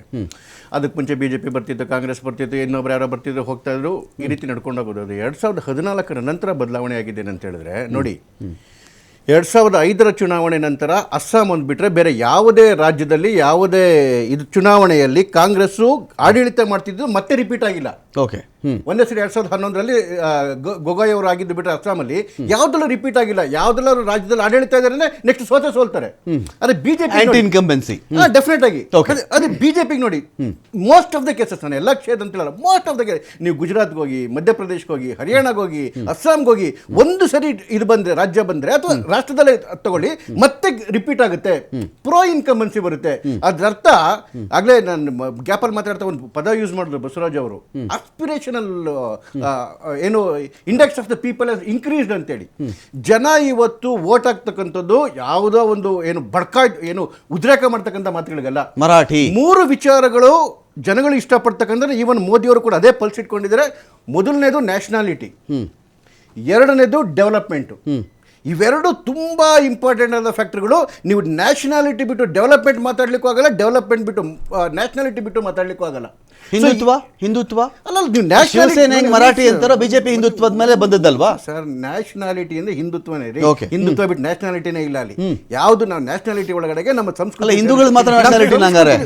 ನಮ್ಮ ಸಂಸ್ಕೃತಿ ಸೇರುತ್ತೆ, Yes, I would strongly ನಮ್ಮ ಸಂಸ್ಕೃತಿ ಸೇರುತ್ತೆ, ನಮ್ಮ ಪರಂಪರೆ ಸೇರುತ್ತೆ, ಎಲ್ಲವೂ ಸೇರುತ್ತೆ. ಇಲ್ಲಿ ಬಂದಿರತಕ್ಕಂಥದ್ದು ಹಿಂದೂ ಮತ್ತು ಇದು ಅಂತಲ್ಲ, ಇಲ್ಲಿನ ಪರಂಪರೆ, ಇಲ್ಲಿನ ಸನಾತನ ಸಂಸ್ಕೃತಿ ಇವನ್ನ ಉಳಿಸ್ಕೊಂಡು ಹೋಗ್ತಕ್ಕಂಥದ್ದು. ಅದ್ರ ಜೊತೆಗೆ ಅದೆಲ್ಲವೂ ಕೂಡ ನ್ಯಾಷನಾಲಿಟಿ ಒಳಗಡೆ ಇನ್ಕ್ಲೂಡ್ ಆಗುತ್ತೆ. ಅದ್ರ ಜೊತೆಗೆ ಡೆವಲಪ್ಮೆಂಟ್ ಇಲ್ಲದೆ ನೀವತ್ತು ಏನೋ ಒಂದು ಮಾತಾಡಿ ಏನೋ ಒಂದು ಡೈಲಾಗ್ ಹೊಡೆದ್ಬಿಟ್ಟು ಅಥವಾ ಯಾರಿಗೋ ಒಬ್ಬರಿಗೆ ತಲೆ ಮೇಲೆ ಹೊಡೆದ್ಬಿಟ್ಟು ಎಲೆಕ್ಷನ್ ಗೆಲ್ತೀವಿ ಅಂತ ಹೇಳಿದ್ರೆ ಈಗಿನ ಕಾಲದಲ್ಲಿ ಅಂತ ಹೇಳಿದ್ರೆ ಇವತ್ತು ಇಷ್ಟೊಂದು ಮುಂದುವರೆದಿರ್ತಕ್ಕಂಥ ಆಸ್ಪಿರೇಷನ್ ಯುಗದಲ್ಲಿ ಸಾಧ್ಯವೇ ಇಲ್ಲ. ನೀವು ಇವತ್ತಿನ ರಿಸಲ್ಟ್ ಏನು ಬಂದಿದೆ, ನೆನ್ನೆ ನೀವು ಎಕ್ಸಿಟ್ ಇದು ನೋಡ್ಬೇಕಿತ್ತು, ಆಗ್ತಿತ್ತಲ್ಲ ನಾನು 50 ವರ್ಷದ ಒಳಗಡೆ ಇರ್ತಕ್ಕಂತಹ ಏನು ವಯೋಮಾನದವರು, 18 ವರ್ಷದಿಂದ ಹಿಡ್ಕೊಂಡು 50 ವರ್ಷದಲ್ಲಿ ವಯೋಮಾನದವರು, ಇರ್ರೆಸ್ಪೆಕ್ಟಿವ್ ಆಫ್ ಆಲ್ ಕ್ರೀಡ್, ಬಿಜೆಪಿಗೆ ಅತಿ ಹೆಚ್ಚು ಓಟ್ಗಳು ಬಂದಿರತಕ್ಕಂಥದ್ದು. ಬಿಜೆಪಿಗೆ ಪರ್ಸೆಂಟೇಜು, ಅದು ಮರಾಠ ಇರಲಿ, ನಾನು ಮರಾಠ ಇರಲಿ, ಅಥವಾ ಗುಜರಾತ್ ಇರಲಿ, ಈ ಎಲೆಕ್ಷನ್ಗಳು ನಾನು ಹೇಳ್ತಾ ಇರ್ತಕ್ಕಂಥದ್ದು. ಅದ್ರ ಅರ್ಥ ಏನು? ಫಸ್ಟ್ ಟೈಮ್ ವೋಟರ್ಸ್ ಆಗಲಿ, ಅದು 25 ವರ್ಷದವನಾಗಲಿ, 35, 40 ವರ್ಷದವನಿಗೆ ಅವನಿಗೆ ಒಂದು ಫಸ್ಟ್ ಆಫ್ ಆಲ್ ದೇಶದ ಬಗ್ಗೆ ಜ್ಞಾನ, ಜಗತ್ತಿನ ಬಗ್ಗೆ ಜ್ಞಾನ ಎಲ್ಲವೂ ಇರಬೇಕಾದ್ರೆ ಅವ್ನು ಯಾವುದೋ ಒಂದು ಪ್ರವೋಕೇಶನ್ಗೆ ಒಳಗಾಗಿ ವೋಟ್ ಮಾಡ್ತಕ್ಕಂಥ ಪರ್ಸೆಂಟೇಜ್ ತುಂಬಾ ಕಡಿಮೆ ಆಗ್ತಾ ಬರ್ತಾ ಇದೆ. ಅದು 100% ಜೀರೋನೇ ಆಗ್ಬಿಡ್ಬೇಕು ಅದು. So the thing has to be only on nationality and development. ನೀವು ಬರೀ ಡೆವಲಪ್ಮೆಂಟ್ ಮಾಡ್ತೀನಿ, ನ್ಯಾಷನಾಲಿಟಿ ಬಿಡ್ತೀರಾ, ಸಾಧ್ಯವೇ ದೇಶ ಬದುಕಿರುತ್ತಾನೆ, ಡೆವಲಪ್ಮೆಂಟ್ ಬೇಕಾಗೋದು. ಹಾಗಾಗಿ ಇವೆರಡು ಫ್ಯಾಕ್ಟರ್ಗಳನ್ನ ಇಟ್ಕೊಂಡು ಹೋಗ್ತಾ ಇರ್ತಕ್ಕಂಥದ್ದು. 2014ರಿಂದ ಮಹಾರಾಷ್ಟ್ರದ ಚಿತ್ರಣವನ್ನೇ ನೋಡ್ಕೊಂಬನಿ. ಏನು 2014ರ ಚುನಾವಣೆ ಫಡ್ನವೀಸ್ ಅಸಲು ಏನಾಗಲಿಲ್ಲ. ಎಲೆಕ್ಷನ್ ಮುಗಿದ್ಮೇಲೆ ಫಡ್ನವೀಸ್ ಅವ್ರು ಬಂದಿದ್ದು. 2004 ಆದ್ಮೇಲೆ ಅವ್ರು ಯಾವ್ಯಾವ ರೀತಿಯ ಡೆವಲಪ್ಮೆಂಟ್ ಮಾಡೋದನ್ನ ತಗೊಂಡ್ಬಂದ್ರು. ಅದಾದ್ಮೇಲೆ ಅನ್ಫಾರ್ಚುನೇಟ್ಲಿ ವಿ ಲಾಸ್ಟ್ 2019 ನಾವು ಗೆದ್ದಿದ್ವಿ, ಬೆನ್ನಿಗೆ ಚೂರಿ ಹಾಕಲಾಯ್ತು, ಅದು ಬೇರೆ ಪ್ರಶ್ನೆ. ಆದ್ರೆ ಇವತ್ತು ಇಡೀ ಆಲ್ರೌಂಡ್ ಡೆವಲಪ್ಮೆಂಟ್ ಬೆನ್ನು ಚೂರಿ ಅಲ್ಲ, ನೀವು ಗೆದ್ದು ಬಿಟ್ರೆ ಮಾತ್ರ, ನೀವು ಸೋತ್ ಬಿಟ್ರೆ ಮಾತ್ರ ಬೆನ್ನಿಗೆ ಚೂರಿ ಅಂತ ಹೇಳ್ಬಿಡ್ತಾರೆ Chandrashekhar. BJP and Shiv Sena, not for Shiv Sena. ನೀವು ಗೆದ್ದಾಗ ಮಾತ್ರ ಕರೆಕ್ಟ್ ಆಗಿರ್ತದೆ, ಬೇರೆಯವ್ರು ಗೆದ್ದು ಬಿಟ್ರೆ ಬೆನ್ನು ಚೂರಿ ಅನ್ಬಿಟ್ರೆ ನೀವು. 44 ಗೆದ್ದಿದ್ದು ಎನ್ಸಿಪಿ, 54 ಗೆದ್ದಿದ್ದು ಕಾಂಗ್ರೆಸ್. ಅದು ಮ್ಯಾಂಡೇಟ್ ಜನಕ್ಕೆ 288 54 ಕೊಟ್ಟರೆ ಮ್ಯಾಂಡೇಟ್ ಅಲ್ಲ. ನಮಗೆ 102 ಸೀಟ್ ತಗೊಂಡು ನಮಗೆ ಮ್ಯಾಂಡೇಟ್ ಇತ್ತು. ಶಿವಸೇನಾ ನಮ್ಮ ಜೊತೆ ಇದ್ದಕ್ಕೆ ಮ್ಯಾಂಡೇಟ್ ಇತ್ತು. ಸೊ ಬಿಡಿ, ಅದು ಪ್ರಶ್ನೆ ಅಲ್ಲ. ಆದ್ರೆ ಜೈಲಿಗೆ ಹೋದ್ರಲ್ಲ, ಆಮೇಲೆ ಕಳಿಸಿದ್ರಲ್ಲ, ಜೈಲಿಗೂ ಕಳಿಸಿದ್ರಲ್ಲ ನೀವು, ಆಮೇಲೆ ಯಾರನ್ನ ಬಿಟ್ಟಿಲ್ವಲ್ಲ ಅಲ್ಲಿ. ಸರ್ ಜೈಲಿಗೆ ಕಳ್ಸೋದಲ್ಲ, ಮಾಡ್ರ ಪಾಪಿಗೆ ಕಳ್ಕೊಂಡೇ ಹೋಗ್ಬೇಕು ಅವರೆಲ್ಲರೂ. ನಾನು ಹೇಳ್ತಾ ಇರೋದು 2000 ರಘು, ಈಗ ಇಶ್ಯೂ ಸಪೋಸ್ ಈಗ ಬಿಜೆಪಿ ಅವ್ರ ರಾಷ್ಟ್ರೀಯತೆಯನ್ನು ಕಾಯಿನ್ ಮಾಡಬಹುದು, ಕೆಲವು ಏರಿಯಾಗಳಲ್ಲಿ ಹೋಗೋ, ಕೆಲವು ಕಡೆಗಳಲ್ಲಿ ಹೋಗೋ, ಹಿಂದುತ್ವ ಅಂತಲೂ ಅವ್ರು ಕಾಯಿನ್ ಮಾಡಬಹುದು. ಸೇಮ್ ಶಿವಸೇನೆ ಮರಾಠ ಅಂತಲೂ ಹೇಳಬಹುದು, ಶಿವಾಜಿ ಮಹಾರಾಜ್ ಅಂತ ಹೇಳಬಹುದು. ಬೆಳಗಾವಿಗೆ ಬಂದು ಪುಂಡ ಪೋಖ್ರಿಗಳು ಇಲ್ಲಿ ಬಂದು ಗಲಾಟೆನೂ ಮಾಡಬಹುದು, ನಮ್ಮದೇ ಬೆಳಗಾವಿ ಅಂತಲೂ ಅವ್ರು ಕರೆಯಬಹುದು. ಇವುಗಳ ಕಾಲ ಮುಗಿದಿದೆಯಾ? ಇವುಗಳ ಕಾಲ ಮುಗಿದು ನಮ್ಗೆ ಇನ್ನೇನೋ ಬೇಕು ಅನ್ನೋ ಕಾಲಘಟ್ಟದಲ್ಲಿ ಇದ್ದಾರಾ, ಅಥವಾ ಇದೊಂದೇ ಸಾಲಲ್ಲ ಅನ್ನೋ ಮೆಸೇಜ್ ಇದೆಯಾ ಇದರಲ್ಲಿ? ಸರಿ, ಅಸ್ಮಿತೆಗಳು ಇಟ್ಕೊಂಬಿಡಿ, ಮರಾಠ ಅಂತ ಅಲ್ಲಿ ಮಾತಾಡ್ಕೊಳ್ಳಿ. ಅಲ್ಲ ರೀ, ನೀವು ದೇಶದ ರಾಜಧಾನಿಲೂ ಇಲ್ಲ, ವಾಣಿಜ್ಯ ರಾಜಧಾನಿಲೂ ನಿಮ್ದು ಈ ಕಥೆ ಆಗ್ತಾ ಇದೆ. ಈ ಕಡೆ ಕೋಲ್ಕತ್ತಾ ಕಡೆ ಬಂದರೆ ಆ ಕಡೆಗೂ ನೀವಿಲ್ಲ. ಮತ್ತು ಎಲ್ಲಿ ಎಷ್ಟು ಕಾರಣಗಳು ಹಿಂಗೆ ಹೇಳ್ಕೊಂಡು ಹೋಗ್ತಿರ್ತೀರಿ ನೀವು ಅಂತ ರಘು? ನೋಡಿ ರಮಾಕಾಂತ್, ಈಗ ನೀವು ಮುಂಬೈ ಮಹಾನಗರ ಪಾಲಿಕೆಯ ಚುನಾವಣೆ ವಿಚಾರವನ್ನು ತೆಗೆದುಕೊಳ್ಳೋದಾದ್ರೆ 2002ರಿಂದ 2019ರವರೆಗೆ 2019ರವರೆಗೆ ನಡೆದಿರ್ತಕ್ಕಂಥ ಬಹುತೇಕ ಚುನಾವಣೆಯಲ್ಲಿ ಶಿವಸೇನಾ ಆಲ್ವೇಸ್ ಲೀಡಿಂಗ್. ಏನು ಒಂದು ಕಾಲದಲ್ಲಿ 97 ಸ್ಥಾನಗಳನ್ನ ಗೆದ್ದಿದ್ದಂತ ಶಿವಸೇನೆ ಇವತ್ತು ಕೇವಲ ಅಂದ್ರೆ ಇವತ್ತೇನು ಶಿವಸೇನೆ ಬಣ ಇದೆ, ಆ ಶಿವಸೇನೆ ಬಣ ಡಿವೈಡ್ ಆದ ನಂತರ ಇವತ್ತು 65 ಸ್ಥಾನಗಳಿಗೆ ಬರ್ತಿದೆ ಅಂತ ಹೇಳಿದ್ರೆ, ಸೊ ಅದರ ಕಾರಣ ಏನು ಅಂತ ಹೇಳಿದ್ರೆ ಬಿಜೆಪಿ ಅವರು ಯಾರು ತಮ್ಮ ಪಕ್ಷವನ್ನ, ನಿಮಗೊಂದು ಸಮಾಧಾನ ಏನು ಗೊತ್ತಾ, ಶಿವಸೇನೆ ಏಕನಾಥ್ ಶಿಂದೆ ಬಣಕ್ಕಿಂತ ಜಾಸ್ತಿ ಸೀಟ್ ತಗೊಳ್ತಾ ಇದ್ದಾರೆ ಇದರಲ್ಲಿ ಅಂತ. ಏಕನಾಥ್ ಶಿಂದೆಗಿಂತ ಬೆಟರ್ ಪರ್ಫಾರ್ಮೆನ್ಸ್ ಅದನ್ನೇ ಹೇಳಕೊಟ್ಟಿದ್ದೇನೆ. ನೋಡಿ, ಮಹಾರಾಷ್ಟ್ರದ ಠಾಣೆ ಒಂದು ಬಿಟ್ರೆ ಮಹಾರಾಷ್ಟ್ರ ಕ್ಯಾಪಿಟಲ್ ಮುಂಬೈ ಸಿಟಿ ಯಾವಾಗ್ಲೂ ಕಾಂಗ್ರೆಸ್ ಮತ್ತೆ ಏನು ನಮ್ಮ ಉದ್ಧವ್ ಠಾಕ್ರೆ ಅವರ ಬಣದ ಯಾವಾಗ್ಲೂ ಸ್ಟ್ರಾಂಗ್ ಇರ್ತಕ್ಕಂಥದ್ದು. ಬಟ್ ಏನಾಗಿದೆ, ರಾಜಕೀಯ ಸನ್ನಿವೇಶಗಳಿಂದ ಕಳೆದ 3-4 ವರ್ಷದಲ್ಲಿ ನಡೆದಂತ ಬೆಳವಣಿಗೆಗಳಿಂದ ಬಿಜೆಪಿ ನಾಯಕರುಗಳು ಯಾವಾಗ ಪೋಚ್ ಮಾಡಿ ಅವರನ್ನ ಇಡಿ ಐಟಿ ಇಕ್ಲಕ್ಕೆ ಸಿಗಿಸ್ಕೊಂಡು ಅವರನ್ನ ತೆಗೆದುಕೊಂಡ ನಂತರ obviously scarcity of the leaders have come. So ಆದ್ರೆ ಅದನ್ನ ನಾವು ಇಮ್ಮಿಡಿಯೇಟ್ಲಿ ನಾವು ಅದನ್ನ ಹೊಸ ನಾಯಕರುಗಳನ್ನ ಸೃಷ್ಟಿ ಮಾಡ್ತಾ ಇದೀವಿ, ಕ್ರಿಯೇಟ್ ಮಾಡ್ತಾ ಇದೀವಿ. ಅದು ಒಂದು ವಿಚಾರವನ್ನ ರಾಜ್ಯ ಜನತೆ ಮತ್ತು ದೇಶ ಜನತೆ ಅರ್ಥ ಮಾಡ್ಕೊಳ್ಳಿದ್ದಾರೆ ಏನು ಅಂತ ಹೇಳಿದ್ರೆ, ಯಾಕೆ ಉದ್ಧವ್ ಠಾಕ್ರೆ ಅವರು ಕಾಂಗ್ರೆಸ್ ಜೊತೆ ಬಂದ್ರು ಅಂತ ಹೇಳಿದ್ರೆ, 2000 ಹಲವಾರು ವರ್ಷಗಳಿಂದ ಬಿಜೆಪಿ ಜೊತೆ ಇದ್ದಂತ ಉದ್ಧವ್ ಠಾಕ್ರೆ ಅವರು ಆಲ್ ಆಫ್ ಸಡನ್ ಕಾಂಗ್ರೆಸ್ ಜೊತೆ ಯಾಕೆ ಬರ್ತಾರೆ ಅಂತಂದ್ರೆ, ಪ್ರತಿ ಬಾರಿಯೂ ಚುನಾವಣೆಯಲ್ಲಿ ಬಿಜೆಪಿ ಎಲ್ಲಿವರೆಗೂ ಅಧಿಕಾರದಲ್ಲಿ ಇರ್ತದೋ ಅವರ ಜೊತೆ ಕೊಯಲೇಷನ್ ಅಲ್ಲಿ ಇರ್ತದೋ ಆಲ್ಮೋಸ್ಟ್ ಅವರು ಮುಳುಗುವ ಹಂತಕ್ಕೆ ಬರ್ತಿದ್ದಂತ ಸಂದರ್ಭದಲ್ಲಿ ಅವರು ಅವರ ಅಲಯನ್ಸ್ ಅನ್ನ ಚೇಂಜ್ ಮಾಡ್ತಾರೆ. ಇದೇ ರೀತಿ ಬಿಜೆಪಿ ತಮ್ಮ ಮಿತ್ರ ಪಕ್ಷಗಳನ್ನ ಎಲ್ಲಾ ತುಳಿದು ತಾನೇ ಇಂಡಿಪೆಂಡೆಂಟ್ ಆಗಿ ಸರ್ಕಾರ ನಡೆಸುವಂತ ಪರಿಸ್ಥಿತಿಗೆ ಹೋಗ್ತಾರೆ ಅಂತ ಅಂದ್ರೆ ಇಡಿ-ಐಟಿಗಳನ್ನು ಉಪಯೋಗಿಸ್ಕೊಂಡು ಆ ಎಲ್ಲಾ ವಿರೋಧ ಪಕ್ಷಗಳಂದ್ರೆ ಅಲಯನ್ಸ್ ಪಕ್ಷಗಳು ಬಿಜೆಪಿಯನ್ನ ಬಿಟ್ಟು ಹೊರಗಡೆ ಬಂದಿದ್ದಾವೆ, ಇನ್ಕ್ಲೂಡಿಂಗ್ ಬಿಹಾರದಲ್ಲಿ, ಮಹಾರಾಷ್ಟ್ರದಲ್ಲಿ ಹಲವಾರು ಸರಿಸುಮಾರು 8ರಿಂದ 10 ರಾಜ್ಯಗಳಲ್ಲಿ ಈ ರೀತಿ ನಡೆದಿರ್ತಕ್ಕಂಥ ನಿಮಗ್ ಬಂದಿದ್ದೇನ್ರಿ ಅದ್ ಹೇಳ್ರಿ ರಘು. ಸರಿಯಪ್ಪ, ಆಯ್ತು. ಈಗ ಅವ್ರ ಸಂಘದಿಂದ ಆಚೆ ಬಂದ್ಬಿಟ್ರಿ, ಇವರು ಅವ್ರ ಗುಂಪಿಂದ ಆಚೆ ಬಂದ್ಬಿಟ್ರು ಅಂತ ಹೇಳ್ತಾ ಇದ್ದೀರಿ. ನಿಮಗ್ ಬಂದಿದ್ದೇನು? ಎಲ್ಲ ಅದೇನೋ ಒಂದ್ ಕಡೆ ಒಂದ್ ಗಾದೆ ಹೇಳ್ತಾರೆ, ಏನೇ ಸುಬ್ಬಿ ತಾರಾಟ ಅಂದರೆ ಶಾನ್ಭೋಗ್ರ ಮನೇಲಿ ದೇವ್ರೂಟ ಅಂತ. ಶಾನ್ಭೋಗ್ರ ಮನೇಲಿ ದೇವ್ರೂಟ ಆದರೆ ಸುಬ್ಬಿಗೆ ಏನಾಯ್ತು ನಮಗೆ ಗೊತ್ತಿಲ್ಲ. ನಿಮಗೆ ಬಂದಿದ್ದ ಲಾಭ ಹೇಳ್ರಿ ಇದರಲ್ಲಿ. ಅವರಿಂದ ಆಚೆ ಬಂದ್ಬಿಟ್ರು, ಒಡಕಾಗೋಯ್ತು. ನೀವೇನ್ ಅಡ್ಜಸ್ಟ್ ಮಾಡ್ಕೊಂಡ್ರಿ ಅದನ್ನ? ತೀರ್ಮಾನವನ್ನ ನಾವು ಅಕ್ಸೆಪ್ಟ್ ಮಾಡ್ಕೊಳ್ತೇವೆ ರಮಾಕಾಂತ್. ಜನತೆ ಕೊಡುವ ತೀರ್ಮಾನವನ್ನು ಅಕ್ಸೆಪ್ಟ್ ಮಾಡ್ಕೊಳ್ತೇವೆ. ಜನತೆ ನಮಗೆ 43 ಸ್ಥಾನಗಳನ್ನ ಕೊಟ್ಟಿದ್ದನ್ನು ಅಕ್ಸೆಪ್ಟ್ ಮಾಡ್ಕೊಂಡಿದ್ದೇವೆ. ಈ ವರ್ಷ 100 ಸ್ಥಾನಗಳನ್ನ ಪಾರ್ಲಿಮೆಂಟ್ ಅಲ್ಲಿ ಕೊಟ್ಟಿರ್ತಕ್ಕಂಥದ್ದು ಅರ್ಥ ಮಾಡ್ಕೊಂಡಿದ್ದೇವೆ. ಒಂದು ಕಾಲದಲ್ಲಿ ರಾಹುಲ್ ಗಾಂಧಿ ಅವ್ರನ್ನ ತಿರುಗು ನೋಡ್ತಿರ್ತಕ್ಕಂಥ ನರೇಂದ್ರ ಮೋದಿ ಅವರು ಇವತ್ತು ರಾಹುಲ್ ಗಾಂಧಿ ಇಲ್ಲದೆ ಯಾವುದೇ ನಿರ್ಧಾರ ತೆಗೆದುಕೊಳ್ಳಾಗ್ತಕ್ಕಂಥ ಪರಿಸ್ಥಿತಿಗೆ ಬಂದಿದೆ. ಈ ದೇಶದ ಜನತೆ ತೀರ್ಮಾನ ಮಾಡಿದ್ರೆ ಏನ್ ಬೇಕಾದ್ರೂ ಆಗ್ತದೆ, ಅದೇ ಸಾಕ್ಷಿ. ಕೇವಲ ಇಲ್ಲಿ ಬಿಜೆಪಿ ಅವರು ಕಾಂಗ್ರೆಸ್ ಮುಕ್ತ ಭಾರತ ಈ ತರ ಸಮಾಧಾನ ಮಾಡ್ಕೊಳ್ಳೋದ ನೀವು? ಸಮಾಧಾನಕರ ಬಹುಮಾನ ಕೊಟ್ಕೊಳ್ಳೋದ ನೀವು? ಈ ತರ ದೇಶದ ಜನತೆ ಅಧಿಕಾರವನ್ನು ಕೊಟ್ಟಿದ್ದಾರೆ. ಬಿಗ್ ಫೈಟ್ ವಿಶೇಷ ನಾನು ಮತ್ತೆ ಮುಂದುವರಿಸ್ತಾ ಇದ್ದೀನಿ. ಈಗ ಮಹಾರಾಷ್ಟ್ರದಲ್ಲಿ ಅಂತ ಬಂದಾಗ ಇದು ಫಡ್ನವೀಸ್ಗೆ ಸೇರ್ತಕ್ಕಂಥ ಗೆಲ್ವಾ ಬಸವರಾಜ್ ಅವರೇ? ಫಡ್ನವೀಸ್ ಏನೋ ಮಾಡಿಬಿಟ್ಟಿದ್ದಾರೆ, ಕಮಾಲ್ ಮಾಡಿಬಿಟ್ಟಿದ್ದಾರೆ ಅಂತನಾ, ಇಲ್ಲ ಮೋದಿ ಅಂತನಾ, ಅಥವಾ ಇಲ್ಲಿ ಏನೋ ಈ ಥರದ್ದು ಶಿವಸೇನೆ ಬಣ್ಣಗಳು ಚಿದ್ರಿಸಿದ್ರೆ ಆಗ್ಬಿಟ್ಟಿದೆ ಅಂತನಾ? NCP ಗೋಲ್ಡನ್ ಕತೆಗಳ ಇದು? ಯಾವ ಥರ ಕತೆ ಇದು? ಅಸ್ಮಿತೆನೇ ಮಾಯವಾಗ್ಬಿಡ್ತಿದೆಯಾ ಮಹಾರಾಷ್ಟ್ರದಿಂದ? ನನಗೆ ಅಂದರೆ ಯುವಜನತೆ ಎಲ್ಲ ಸೇರಿ ನಮ್ಗೆ ಓಟ್ ಹಾಕ್ಬಿಟ್ಟಿದ್ದಾರೆ ಅಂತ ಚಂದ್ರಶೇಖರ್ ಹೇಳ್ತಾ ಇದ್ರು. 50% ಕಡೆಗಿಂತ ಕಮ್ಮಿ ಒಳಗಡೆ ಇರ್ತಕ್ಕಂಥ ಜನಗಳು ಅಂತೆಲ್ಲ 50 ಏಜು. ಇನ್ ಜನರಲ್ ಕ್ಯಾಂಪೇನ್ ಮತ್ತು ಅಲ್ಲಿ ನಡೆದಂಥ ರಿಸಲ್ಟ್ ಈಗ ನೋಡೋದಾದರೆ it is more of a strategic win ಅಂತ ನಾನು ಬಿಜೆಪಿಗೆ. ಯಾಕಂದರೆ ಇದು ಒಂದು ಫ್ಯಾಕ್ಟ್ರಿಂದ ಅಲ್ಲ, ಅವರು ಹಲವಾರು ಫ್ಯಾಕ್ಟರ್ಗಳನ್ನು ಬಳಸ್ಕೊಂಡ್ರು. ಅಟ್ ದ ಸೇಮ್ ಟೈಮ್ ಅಪೋಸಿಷನಲ್ಲಿದ್ದಂಥ ಹಲವಾರು ಪಾರ್ಟಿಗಳು ಇಟ್ ಲುಕ್ ಲೈಕ್ ಅಂದರೆ ಬಿಜೆಪಿ ಮತ್ತು ಅವರ ಇಟ್ ಲುಕ್ ಯೂನಿಫೈಡ್. ಅಪೋಸಿಷನ್ನಲ್ಲಿರೋರು ನಮ್ಮ ಇಂಡಿವಿಜುವಲ್ ಕೆಪಾಸಿಟಿಯಲ್ಲಿ ನಾವು ಇದು ಹೋರಾಟ ಮಾಡ್ತೀವಿ ಅನ್ನೋ ಲೆಕ್ಕದಲ್ಲಿ ಎಲೆಕ್ಷನ್ ಮಾಡಿದಾಗ ಆಟೋಮೆಟಿಕ್ಲಿ ವೋಟರ್ಸು ಕನ್ಫ್ಯೂಸ್ ಆಯಿದ್ರು. Okay, right. ಈಗ ಇವ್ರು ಗೆಲ್ತಾರೋ ಅವ್ರು ಗೆಲ್ತಾರೋ, ಒಂದು ನಾನು ಹಾಕಿರುವಂಥ ಓಟು ಗೆದ್ಕೊಂಡು ಬರಬೇಕು ಅಂತ ಎಲ್ಲಿ ಮಾಡಿಲ್ಲ ಅಂತ ಬಸವರಾಜ್. ಈಗ ಗುಂಪುಗಳು ಒಂದ್ ಕಡೆ ಕನ್ಸಾಲಿಡೇಟ್ ಆಗ್ತಕ್ಕಂಥ ಓಟ್ಗಳನ್ನ ಅವ್ರು ಯಾವ ರಾಜ್ಯದಲ್ಲಿ ಡಿವೈಡ್ ಮಾಡಿಲ್ಲ. ಒಂದು ರಾಜ್ಯ ಹೇಳಿ ಡಿವೈಡ್ ಮಾಡ್ತಾರೆ, ಕನ್ಫ್ಯೂಸ್ ಮಾಡ್ತಾರೆ. ಅದಕ್ಕೆ ತಕ್ಕಂತೆ ಸ್ಟ್ರಾಟಜಿ ಇವ್ರು ಮಾಡ್ಕೋಬೇಕಲ್ಲ. ಇವಾಗ ರೀಸೆಂಟ್ ಆಗಿ ನಾನು ಅಬ್ಸರ್ವ್ ಮಾಡ್ತಾ ಇರೋದು ಇನ್ನೊಂದು ಅಡ್ವಾಂಟೇಜ್ ಬಿಜೆಪಿ ಅವ್ರು ತಗೊಳ್ತಾ ಇದ್ದಾರೆ. ಅವರು ಕೆಲವೊಂದಿಷ್ಟು ವಾರ್ಡ್ಗಳು ಎಲ್ಲಿ ಅವ್ರಿಗೆ ಬರಲ್ಲ ಅದನ್ನ ಅವ್ರು ಎಫರ್ಟ್ ಇಂದಾನೆ ತೆಗೆದು ಬಿಡ್ತಾರೆ. ಈಗ ಮಿಕ್ಕಿದವರೆಲ್ಲ 369 ಸೀಟಲ್ಲಿ ಫೈಟ್ ಮಾಡಿರ್ಬೋದು, ಬಿಜೆಪಿ ಅವರು ಮೋಸ್ಟ್ಲಿ 310 ಸೀಟಿಗೆ ಮಾತ್ರ ಫೈಟ್ ಮಾಡಿರ್ತಾರೆ. ಯಾಕಂದ್ರೆ ಅವ್ರಿಗೆ ಗೊತ್ತು ಎಲ್ಲಿ ಅವ್ರ ಅಲ್ಲಿ ಸ್ಟ್ರೆಂತ್ ಇಲ್ಲ, ಅಥವಾ ಮೈನಾರಿಟಿ ಅಥವಾ ದಲಿತ ವೋಟರ್ಸ್ ಜಾಸ್ತಿ ಇರುವಂತ ಒಂದು ಡಿಸೈಡಿಂಗ್ ಫ್ಯಾಕ್ಟರ್. ಈಗ ನನಗೆ ಬೇಕು 51 ಮಾತ್ರ, ಅದ್ರಲ್ಲಿ ನಾನು 70ಕ್ಕೆ ಪ್ರಿಪೇರ್ ಆಗ್ತೀನಿ, ಇನ್ನು 30ಕ್ಕೆ ನಾನು ಟೈಮ್ ವೇಸ್ಟ್ ಮಾಡಲ್ಲಪ್ಪ. Okay, correct. ಅದು ಆನ್ಸರ್ ಬರೆಯೋ ಬದಲು ಫುಲ್ ಇದಕ್ಕೆ ಹಾಕ್ಬಿಡ್ತೀನಿ. ಅದು ಒಂದು ಹೆಲ್ಪ್ ಆಗ್ತಾ ಇದೆ. ಇವಾಗ ನಾವು ಇಂಜಿನಿಯರಿಂಗ್ ಹೋಗ್ಬೇಕಾದ್ರೆ ನಾವು 80 ಮಾರ್ಕ್ಸಿಗೆ ಮಾತ್ರ ಓದ್ಕೊಂಡು ಹೋಗ್ತಿದ್ವಪ್ಪ. ಯಾಕೆ ನಾವು ಇನ್ನೊಂದು ಸೆಕ್ಷನ್ ಮಾಡೋದು, ಸುಮ್ಮನೆ ಟೈಮ್ ವೇಸ್ಟ್ ಮಾಡೋದು ಬೇಡ, ನನಗೆ ಬರೆಯಕ್ಕೆ ಸಿಗದೆ ಅಷ್ಟು ಅಂತ. ಅದು ಒಂದು ಅಡ್ವಾಂಟೇಜ್ ಇವತ್ತು ಬಿಜೆಪಿಗೆ ಆಗ್ತಾ ಇದೆ. Whereas it is confusing the other opposition parties, because ಅವ್ರೆಲ್ಲರಿಗೂ ಅದೇ total vote bank. On the other side ಅವ್ರಿಗೆ ಗ್ಯಾರಂಟಿ ಇಲ್ಲ. 25ಕ್ಕೇನೆ ಆ 25ರಲ್ಲಿ ಇವರೆಲ್ಲರೂ ಇಟ್ ಈಸ್ ಗೆಟಿಂಗ್ ಡಿವೈಡೆಡ್. ನಾವು ಇವತ್ತೊಂದು 2-3 ಸೀಟ್ ನಾವು ಅಬ್ಸರ್ವ್ ಮಾಡ್ತಾ ಇದ್ವಿ, ವೇರ್ ವಿ ಫೌಂಡ್ ದಟ್ ಅದರಿಂದ ಬಿಜೆಪಿಗೆ ಅಡ್ವಾಂಟೇಜ್ ಆಯಿತು. The fight was between Samajwadi party and AIM. BJP one that seat. Okay, and ಆ ರೀತಿಯಾದಂಥ ಅಡ್ವಾಂಟೇಜನ್ನು ಇವತ್ತು ಅವ್ರಿಗೆ ಸಿಗ್ತಾ ಇದೆ. ಸೊ ಅದು ಒಂದು ಸ್ಟ್ರಾಟಜಿ. ಬಿಕಾಸ್ ನೀವು ಎಷ್ಟು ಜಾಗದಲ್ಲಿ ಯುದ್ಧ ಮಾಡ್ತಾ ಇದ್ದೀರಾ ಅನ್ನೋದು important. Powerful party when it decides I don't care for 50 seats and consolidate my energy in the remaining 310, ನಿಮ್ಗೆ ಅಡ್ವಾಂಟೇಜ್ ಇದೆ. ಅಂಡ್ ಈ ಅಬ್ಸರ್ವೇಷನ್ ನಾವು ಮಾಡಿದ್ದು ನಮ್ಮ ಡೆಲ್ಲಿ ಎಲೆಕ್ಷನ್ನಲ್ಲೂ ಕೂಡ the vote difference Aam Aadmi ಪಾರ್ಟಿಗೆ BJPಗೆ ಇದ್ದದ್ದು ಬರೀ 1.5% vote. But if you see the seat difference, okay right, ಇವತ್ತು ಅವರು ಸರ್ಕಾರದಲ್ಲಿದ್ದಾರೆ, ನಾವು ಇಲ್ಲ. Okay. But then we realised that ಇದಿಷ್ಟು ಸೀಟ್ಗಳಲ್ಲಿ ಅವ್ರು ಎಫರ್ಟೇ ಹಾಕಲಿಲ್ಲ ಅಂತ. Whereas we are fighting everywhere. ಇವತ್ತು ಅಲ್ಲಿ ಮುಂಬೈಯಲ್ಲೂ ನಡೆದಿರೋದು ಅದೇ.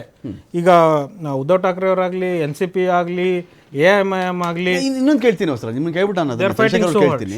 ಈ ಥರದ ಎಲೆಕ್ಷನ್ಗಳಿಗೂ ಕೂಡ, ಈ ಥರದ ಎಲೆಕ್ಷನ್ಗೆ ಇದೇ BJPಯವರು ಮೋದಿ, ಇದೇ ಥರದ ಎಲೆಕ್ಷನ್ಗೂ ಫಡ್ನವೀಸು, ಅಥವಾ ಇದೇ ರಘು ದೊಡ್ಡೇರಿ, ರಾಹುಲ್ ಗಾಂಧಿ, ಸೋನಿಯಾ ಗಾಂಧಿ, ಅಥವಾ ಇನ್ಯಾರೋ ಶರದ್ ಪವಾರ್, ಅಥವಾ ಬರೀ ಉದ್ಧವ್ ಠಾಕ್ರೆ, ಈ ಥರದ್ದು ಆ ನಾಯಕರದೇ ಪಾತ್ರ ಇರುತ್ತಾ?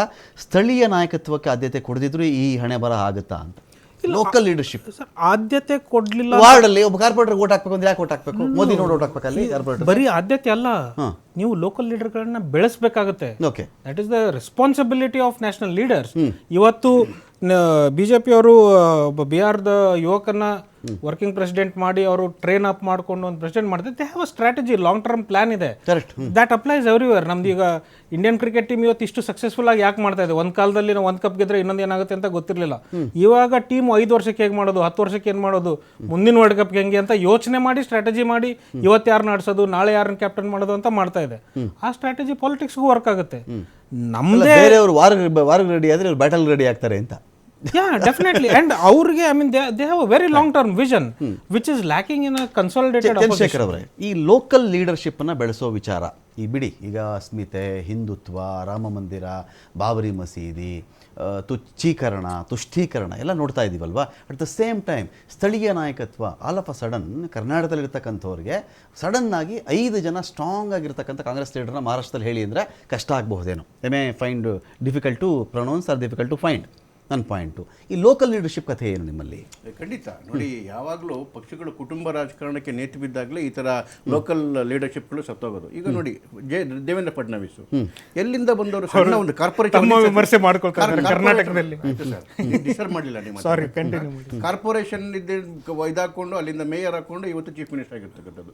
ಯೋಗಿ ಸಣ್ಣದಾಗಿ ಶುರು ಮಾಡ್ಕೊಂಡಿರ್ತಕ್ಕಂಥದ್ದು ಯಾವುದೋ ಒಂದು ಮಡದ ಆಚೆ ಕಡೆಗೆ ಬಂದರು. ಈ ರೀತಿಯಾಗಿ ಇವತ್ತು ನಿತಿನ್ ನಬೀಲ್ ಅವ್ರು ಯಾರು ಅಂತ ಹೇಳಿ 2 ತಿಂಗಳ ಮುಂಚೆ ನಮಗೆ ಗೊತ್ತಿರಲಿಲ್ಲ. ಒಬ್ಬರು ಸಾಮಾನ್ಯ ಕಾರ್ಯಕರ್ತರು ಅವರು. ಅಂಥವ್ರು ಇವತ್ತು ರಾಷ್ಟ್ರೀಯ ಅಧ್ಯಕ್ಷರಾಗ್ತಾರೆ. ಮೋದಿ ಅವರು ಎಲ್ಲಿದ್ರು, ಏನಾಗಿದ್ರು ಯಾರಿಗೂ ಗೊತ್ತಿರಲಿಲ್ಲ. ಇವತ್ತು ಅವರು ಪ್ರಧಾನಮಂತ್ರಿ ಆಗ್ತಾರೆ. ಅಮಿತ್ ಶಾ ಎಲ್ಲಿದ್ರು, ಇವ್ರು ಯಾರಿಗೂ ಆ ಫ್ಯಾಮಿಲಿ ಬ್ಯಾಗೇಜ್ಗಳು ಅಂತಿಲ್ಲ. ಸೊ ನಮ್ಮಲ್ಲಿ ಈ ಗ್ರಾಸ್ ರೂಟಿಂದನೂ ಏನು ಲೀಡರ್ಶಿಪ್ ಬೆಳ್ಕೊಂಬತ್ತಿರೋದ್ರಿಂದ ಗ್ರಾಸ್ ರೂಟೇ ಸರ್ ನಮ್ಗೆ ಇವತ್ತು ಶಕ್ತಿ ಇರೋದು, ಕೇವಲ ಗ್ರಾಸ್ ರೂಟೇನೆ. ಎರಡನೇದು, ನಾನು ಆಗಲೇ ಒಂದು ಇಂಪಾರ್ಟೆಂಟ್ ಫ್ಯಾಕ್ಟರ್ ಮಾತಾಡ್ತಿದ್ದೆ ರಮಾಕಾಂತ್. 3 ಫ್ಯಾಕ್ಟರ್ಗಳು ನಾನು ಹೇಳಿದೆ. ಒಂದು ನ್ಯಾಷನಾಲಿಟಿ, ಎರಡನೇದು ಡೆವಲಪ್ಮೆಂಟು, ಮೂರನೇದು ಏನಂತ ಹೇಳಿದ್ರೆ BJPದು ಸ್ಟ್ರಾಟಜಿ ಮತ್ತು ಹಾರ್ಡ್ ವರ್ಕ್. 2024 ಚುನಾವಣೆಯಲ್ಲಿ ಇದೇ ಮಹಾರಾಷ್ಟ್ರದಲ್ಲಿ ಹೀನಾಯವಾಗಿ ಸೋತಿದ್ವಿ ನಾವು. ಎಸ್ಪೆಷಲಿ ಮುಂಬೈಯಲ್ಲಿ 6 ಲೋಕಸಭಾ ಸೀಟಲ್ಲಿ ಕೇವಲ 1 ಮಾತ್ರ BJP ಗೆದ್ದಿದ್ದು. ಪಿಯೂಷ್ ಗೋಯಲ್ ಅವರು ಮುಂಬೈ ನಾರ್ತ್ ಜೊತೆಗೆ ಶಿವಸೇನೆ 1 ಗೆತ್ತು. ನಮ್ಮ ಜೊತೆ ಶಿಂದೆ ಶಿವಸೇನೆ ನಾರ್ತ್ ವೆಸ್ಟ್ 1 ಗೆಲ್ತು. ಬಿಟ್ರೆ ಇನ್ನು 4 ಸತ್ವಿ. ಅದರಲ್ಲಿ 3 UBT ಗೆದ್ಕೊಂತು, ಉದ್ಧವ್ ಠಾಕ್ರೆ ಗೆದ್ಕೊಂತು. ಇನ್ನು ನಾರ್ತ್ ಈಸ್ಟ್ನ ಅವರ ಗೆದ್ಕೊಂಡ್ರು, ಸೌತ್ ಸೆಂಟ್ರಲ್ ಮತ್ತೆ ಸೌತ್ ಅವ್ರು ಗೆದ್ಕೊಂಡ್ರು. ಕಾಂಗ್ರೆಸ್ ಮುಂಬೈ ಸೆಂಟ್ರಲ್ನ ಗೆದ್ಕೊಂತು. ಅಂದ್ರೆ ಆಲ್ಮೋಸ್ಟ್ ನೀವು 70% ಮುಂಬೈನ ನೀವು ತಗೊಂಡೋದಾಗ್ಲೂ ಕೂಡ ನಾವೇನ್ ಮಾಡಿದ್ವಿ, ಸೋಲ್ನ ಸ್ವೀಕರಿಸಿದ್ವಿ. Immediately we went to the drawing room. ನಾವ್ಯಾರು ಬ್ಲೇಮ್ ಮಾಡ್ಕೊಂಡು ಕೂತ್ಕೊಳ್ಳಿಲ್ಲ. ಅಲ್ಲೇನೋ ಇಂಕ್ ಸರಿ ಇಲ್ಲ, ಅಲ್ಲೇನೋ EVM ಸರಿ ಇಲ್ಲ, ಅವನ್ಯಾರೋ ಬಂದಿದ್ದೀವಿ ನಾನು ಬ್ಲೇಮ್ ಮಾಡಲಿಲ್ಲ. ನಾವು ಹೋದ್ವಿ, ನಮ್ಮಿಂದದ್ದು ಏನು ತಪ್ಪಾಗಿದೆ, ನಮ್ಮ ಸ್ಟ್ರಾಟಜಿಲಿ ಏನು ತಪ್ಪಾಗಿದೆ, ನಮ್ಮ ಒಗ್ಗಟ್ಟಲ್ಲಿ ಏನು ತಪ್ಪಾಗಿದೆ, ಕಾರ್ಯಕರ್ತರಿಗೆ ನೋವಾಗಿದೆಯಾ, ಇಂದಿನ ಡ್ರಾಯಿಂಗ್ ರೂಮಲ್ಲಿ ಕೂತ್ಕೊಂಡ್ವಿ. ಅವತ್ತಿಂದ ಕೆಲಸ ಮಾಡೋಕೆ ಶುರು ಮಾಡಿದ್ದೇನೆ. ಕೆಲವೇ ತಿಂಗಳುಗಳಲ್ಲಿ ನಾವು ಮಹಾರಾಷ್ಟ್ರ ಚುನಾವಣೆ, ಅಸೆಂಬ್ಲಿ ಚುನಾವಣೆ ಸ್ವೀಪ್ ಮಾಡಲಿಕ್ಕೆ ಶುರುವಾಯಿತು. ನೀವು ನೋಡಿ ಸ್ಟ್ರಾಟಜಿ ನೋಡಿ, ಮುಂಬೈಯಲ್ಲಿ ಸ್ಟ್ರಾಟಜಿ ನೋಡಿ ನೀವು. ಕಾಂಗ್ರೆಸ್ನ ಸ್ಟ್ರಾಟಜಿ ಏನು?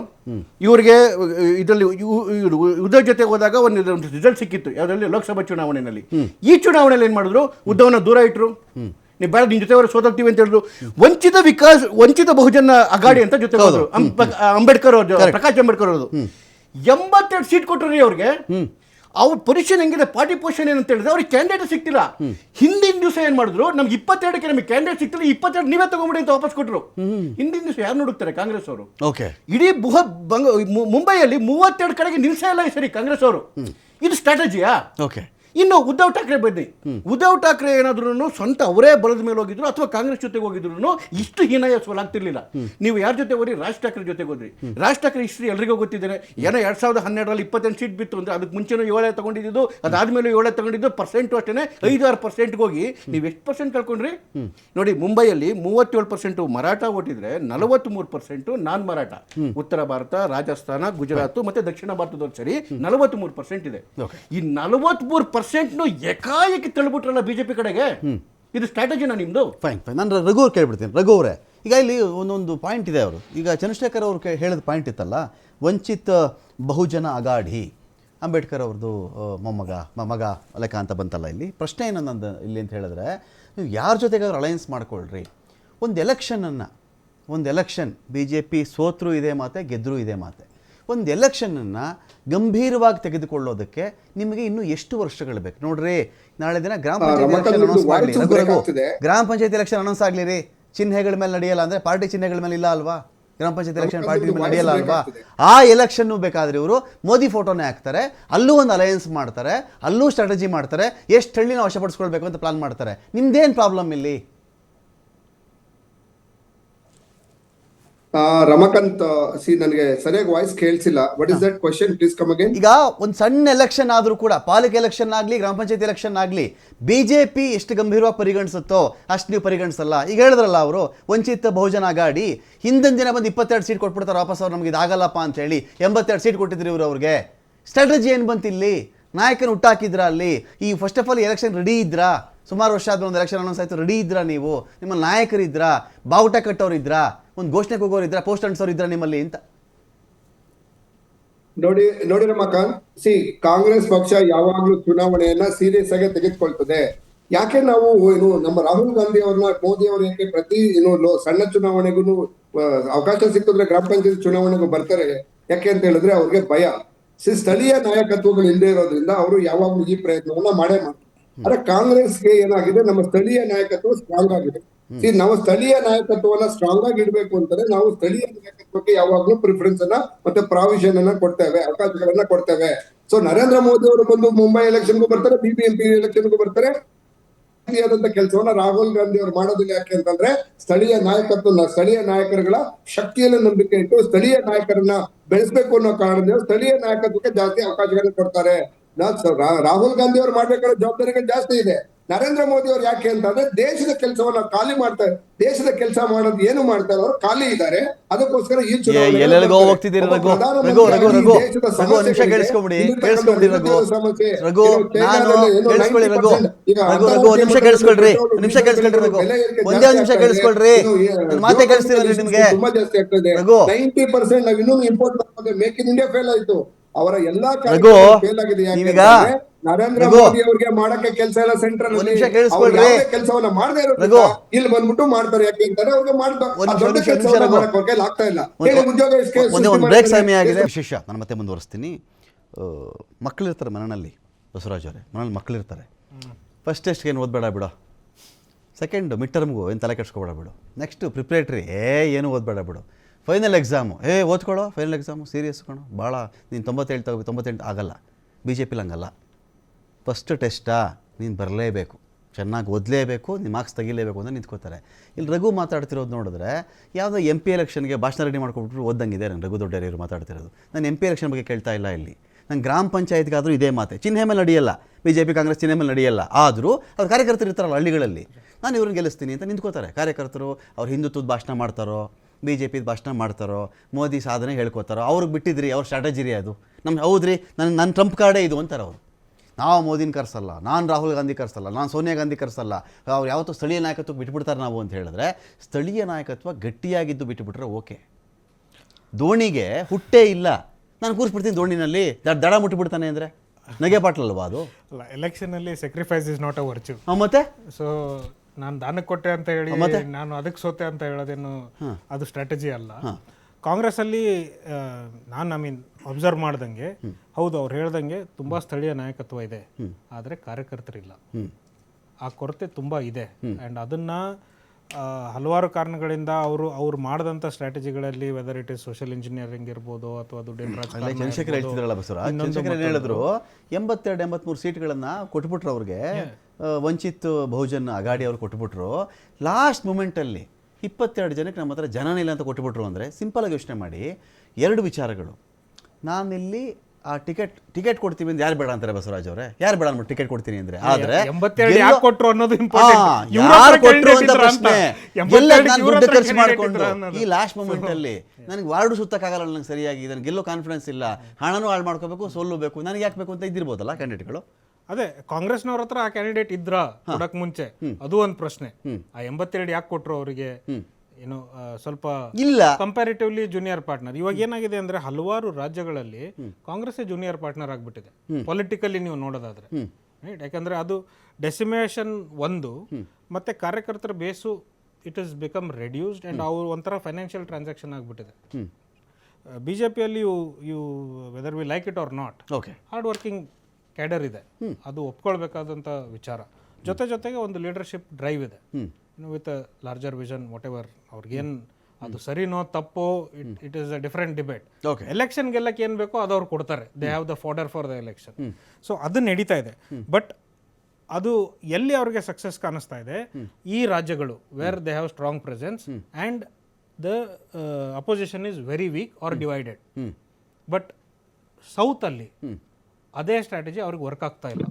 ಬಿಕಾಸ್ ಇಲ್ಲಿ ಅಪೋಸಿಷನ್ಗೆ there is a strong opposition available, strong leadership available. So ಅದನ್ನ you will be an interesting fight in the next few days, because local body elections ಇವಾಗ. ಆಗಲೇ ನಾನು ನಿಮ್ಗೇನೋ ಕೇಳಕ್ ಹೋದೆ, ಸ್ವಲ್ಪ ಅದು ಇಂಟ್ರಪ್ಟ್ ಆಯ್ತು. ನಂಗೆ ನೀವು ಕೇಳಿಸ್ಕೊಳ್ಳಿಲ್ಲ ನಾನು ಪ್ರಶ್ನೆನಾಗ. ನೋಡಿ, ಯಾವುದೇ ಎಲೆಕ್ಷನ್ ಅಲ್ಲಿ ಆಗಲಿ ರಘು, ನೀವು 82 ಸೀಟ್ಗಳನ್ನು ಅರ್ಥ ಆಯ್ತು. ಬಟ್ ನನಗೆ ಬ್ಯಾಕ್ ಗ್ರೌಂಡ್ ಅಲ್ಲಿ ಸ್ವಲ್ಪ ವಾಯ್ಸ್ 82 ಅದಕ್ಕೆ ಸ್ಟುಡಿಯೋಗೆ ಬಂದ್ಬಿಡಿ ಅಂತ ಕರೆಯೋದು ನಾವು. 82 ಸೀಟ್ಗಳಲ್ಲಿ 82 ಸೀಟ್ ಕೊಟ್ಬಿಟ್ಟಾಗ ವಾಪಸ್ ಕೊಟ್ಟರು ನಿಮ್ಮ ಟಿಕೆಟ್ಗಳು ಕೇಳೋರಿಲ್ಲ ಅಂತ ಹೇಳಿದ್ರೆ, ನಿಮ್ಮ ಪಕ್ಷದ ಮೇಲೆ ಗ್ಯಾರಂಟಿ ಇಲ್ಲ, ಗೆಲ್ತೀವಿ ಅನ್ನೋ ನಂಬಿಕೆ ಇಲ್ಲ, ಹಣ ಖರ್ಚು ಮಾಡಿಕೊಂಡು ಕಳ್ಕೊಳ್ಬೇಕಾದಂಥ ಪರಿಸ್ಥಿತಿ ಅಂತ ಬಂದುಬಿಡುತ್ತೆ. ಸರಿ, ಟೋಟಲ್ ಎಷ್ಟು ಕಂಟೆಸ್ಟ್ ಮಾಡಿದ್ರಿ ರಘು ನೀವು? ಟೋಟಲ್ ಎಷ್ಟು ಕಂಟೆಸ್ಟ್ ಮಾಡಿದ್ರಿ ಅಂದರೆ, ಸ್ಥಳೀಯ ನಾಯಕತ್ವದ ಮೇಲೆ ನಂಬಿಕೆ ಇದೆ ರಾಹುಲ್ ಗಾಂಧಿ ಅವ್ರಿಗೆ ಬಿಟ್ಬಿಡ್ತಾರೆ ಅಂದರೆ ಅಷ್ಟಕ್ಕಷ್ಟಲ್ಲೂ ಕಂಟೆಸ್ಟ್ ಮಾಡಿಬಿಟ್ರಾ ನೀವು? ಸರಿ, 15-16 ಒಂದು ಆ ಕಡೆ ಈ ಕಡೆ ಬರಬಹುದು. 5% ಟೋಟಲ್ ಸೀಟ್ಸ್ಗೆ ನೀವು ಗೆಲ್ತಾ ಇರೋದು. 5% ಸ್ಥಳೀಯ ನಾಯಕತ್ವದ ಮೇಲೆ ನಿಮ್ಮ ನಾಯಕರು ಅಪಾರ ನಂಬಿಕೆ ಇಟ್ಬಿಟ್ಟು ನೀವು ಗಳಿಸ್ತೀರಿ, ಕಡ್ದು ಕಟ್ಟೆ ಹಾಕಿರೋದು ಇವತ್ತಿಗೆ. ನೋಡಿ ರಮಾಕಾಂತ್, ನಮ್ಮ ಏನು ಮುಂಬೈ ಮುಂಬೈ ಎಲೆಕ್ಷನ್ ಅಲ್ಲಿ, ಹಿಂದಿನ ಎಲೆಕ್ಷನ್ ಅಲ್ಲಿ ನಾವು 31 ಸ್ಥಾನಗಳನ್ನ ಗೆದ್ದಿದ್ವಿ. ಸೊ ಶಿವಸೇನೆಯವರು 84 ಸೀಟ್ಸ್ ಅನ್ನ ಗೆದ್ದಿದ್ರು, ಬಿಜೆಪಿ 82 ಸೀಟ್ಸ್ ಅನ್ನ ಗೆದ್ದಿತ್ತು. ಅಂದ್ರೆ ಬಿಜೆಪಿ ಅಂದ್ರೆ ಆ ಟೈಮ್ ಅಲ್ಲಿ ಬಿಜೆಪಿನೇ ಸರ್ಕಾರ ಇದ್ದಿದ್ರಿಂದ, ಸೊ ಶಿವಸೇನೆ ಮತ್ತು ಬಿಜೆಪಿ ಜೊತೆನಲ್ಲಿ ಹೋದಾಗ ಆಲ್ರೆಡಿ ಅವರು ಸೀಟ್ ಗಳನ್ನ ಗೆದ್ದಿದ್ರು. ಕಾಂಗ್ರೆಸ್ ಪರ್ಫಾರ್ಮೆನ್ಸ್ ಕಂಪೇರ್ ಮಾಡಿದ್ರೆ ಅಫ್ಕೋರ್ಸ್ ನಾವು ಕಮ್ಮಿ ಆಗಿದೆ. ಆದ್ರೆ ನಾವು ಏನಾಗ್ತಿದೆ, ನಾವು ನಮ್ಮ ಸ್ಥಳೀಯ ನಾಯಕತ್ವದ ವಿಚಾರಕ್ಕೆ ಬರೋದಾದ್ರೆ, ನಮ್ಮ ನಾಯಕರುಗಳನ್ನ ಆಲ್ಮೋಸ್ಟ್ ಏನು ಬೇರೆ ಬೇರೆ ಲಾಸ್ಟ್ ಒಂದು 6 ಮಂತ್ಸ್ ಬ್ಯಾಕ್ ನಮ್ಮ ಲೋಕಲ್ ಲೀಡರ್ ಒಬ್ಬರನ್ನ ಮರ್ಡರ್ ಆಯ್ತು. ಅಲ್ಲಿ ಸ್ಥಳೀಯ ಇತ್ತೀಚೆಗೆ ಆಗಿರ್ತಕ್ಕಂಥ ಕೆಲವು ರಾಜಕೀಯ ಪಲ್ಲಟಗಳಿಂದ ಏನಾಗ್ತಿದೆ, ಡಿಸ್ಟರ್ಬೆನ್ಸ್ ಆಗಿದೆ. I accept that. ಬಟ್ ನಿಜವಾಗ್ಲೂ ಯಾಕೆ ಚುನಾವಣೆ ಸೋಲ್ತಿದೀವಿ ಅಂತ ಹೇಳಿದ್ರೆ, ಒಂದು ಹೇಳಿದ್ರೆ 2000 ಈ ಬಹುತೇಕ ಚುನಾವಣೆಗಳು ಯಾವಾಗ್ಲೂ ಲೋಕಲ್ ಬಾಡಿ ಎಲೆಕ್ಷನ್ಗಳು ನಡೆದಾಗ ಸಾಮಾನ್ಯವಾಗಿ ಯಾವ ಸರ್ಕಾರ ಅಧಿಕಾರದಲ್ಲಿರ್ತದೆ, ಯಾವ ಪಕ್ಷ ಅಧಿಕಾರದಲ್ಲಿರ್ತದೆ, ಆ ಪಕ್ಷ ಸಾಮಾನ್ಯವಾಗಿ ಅಧಿಕಾರದಲ್ಲಿ ಗೆಲ್ಲುವಂತ ಸಾಧ್ಯತೆಗಳು ಜಾಸ್ತಿ ಇರ್ತದೆ.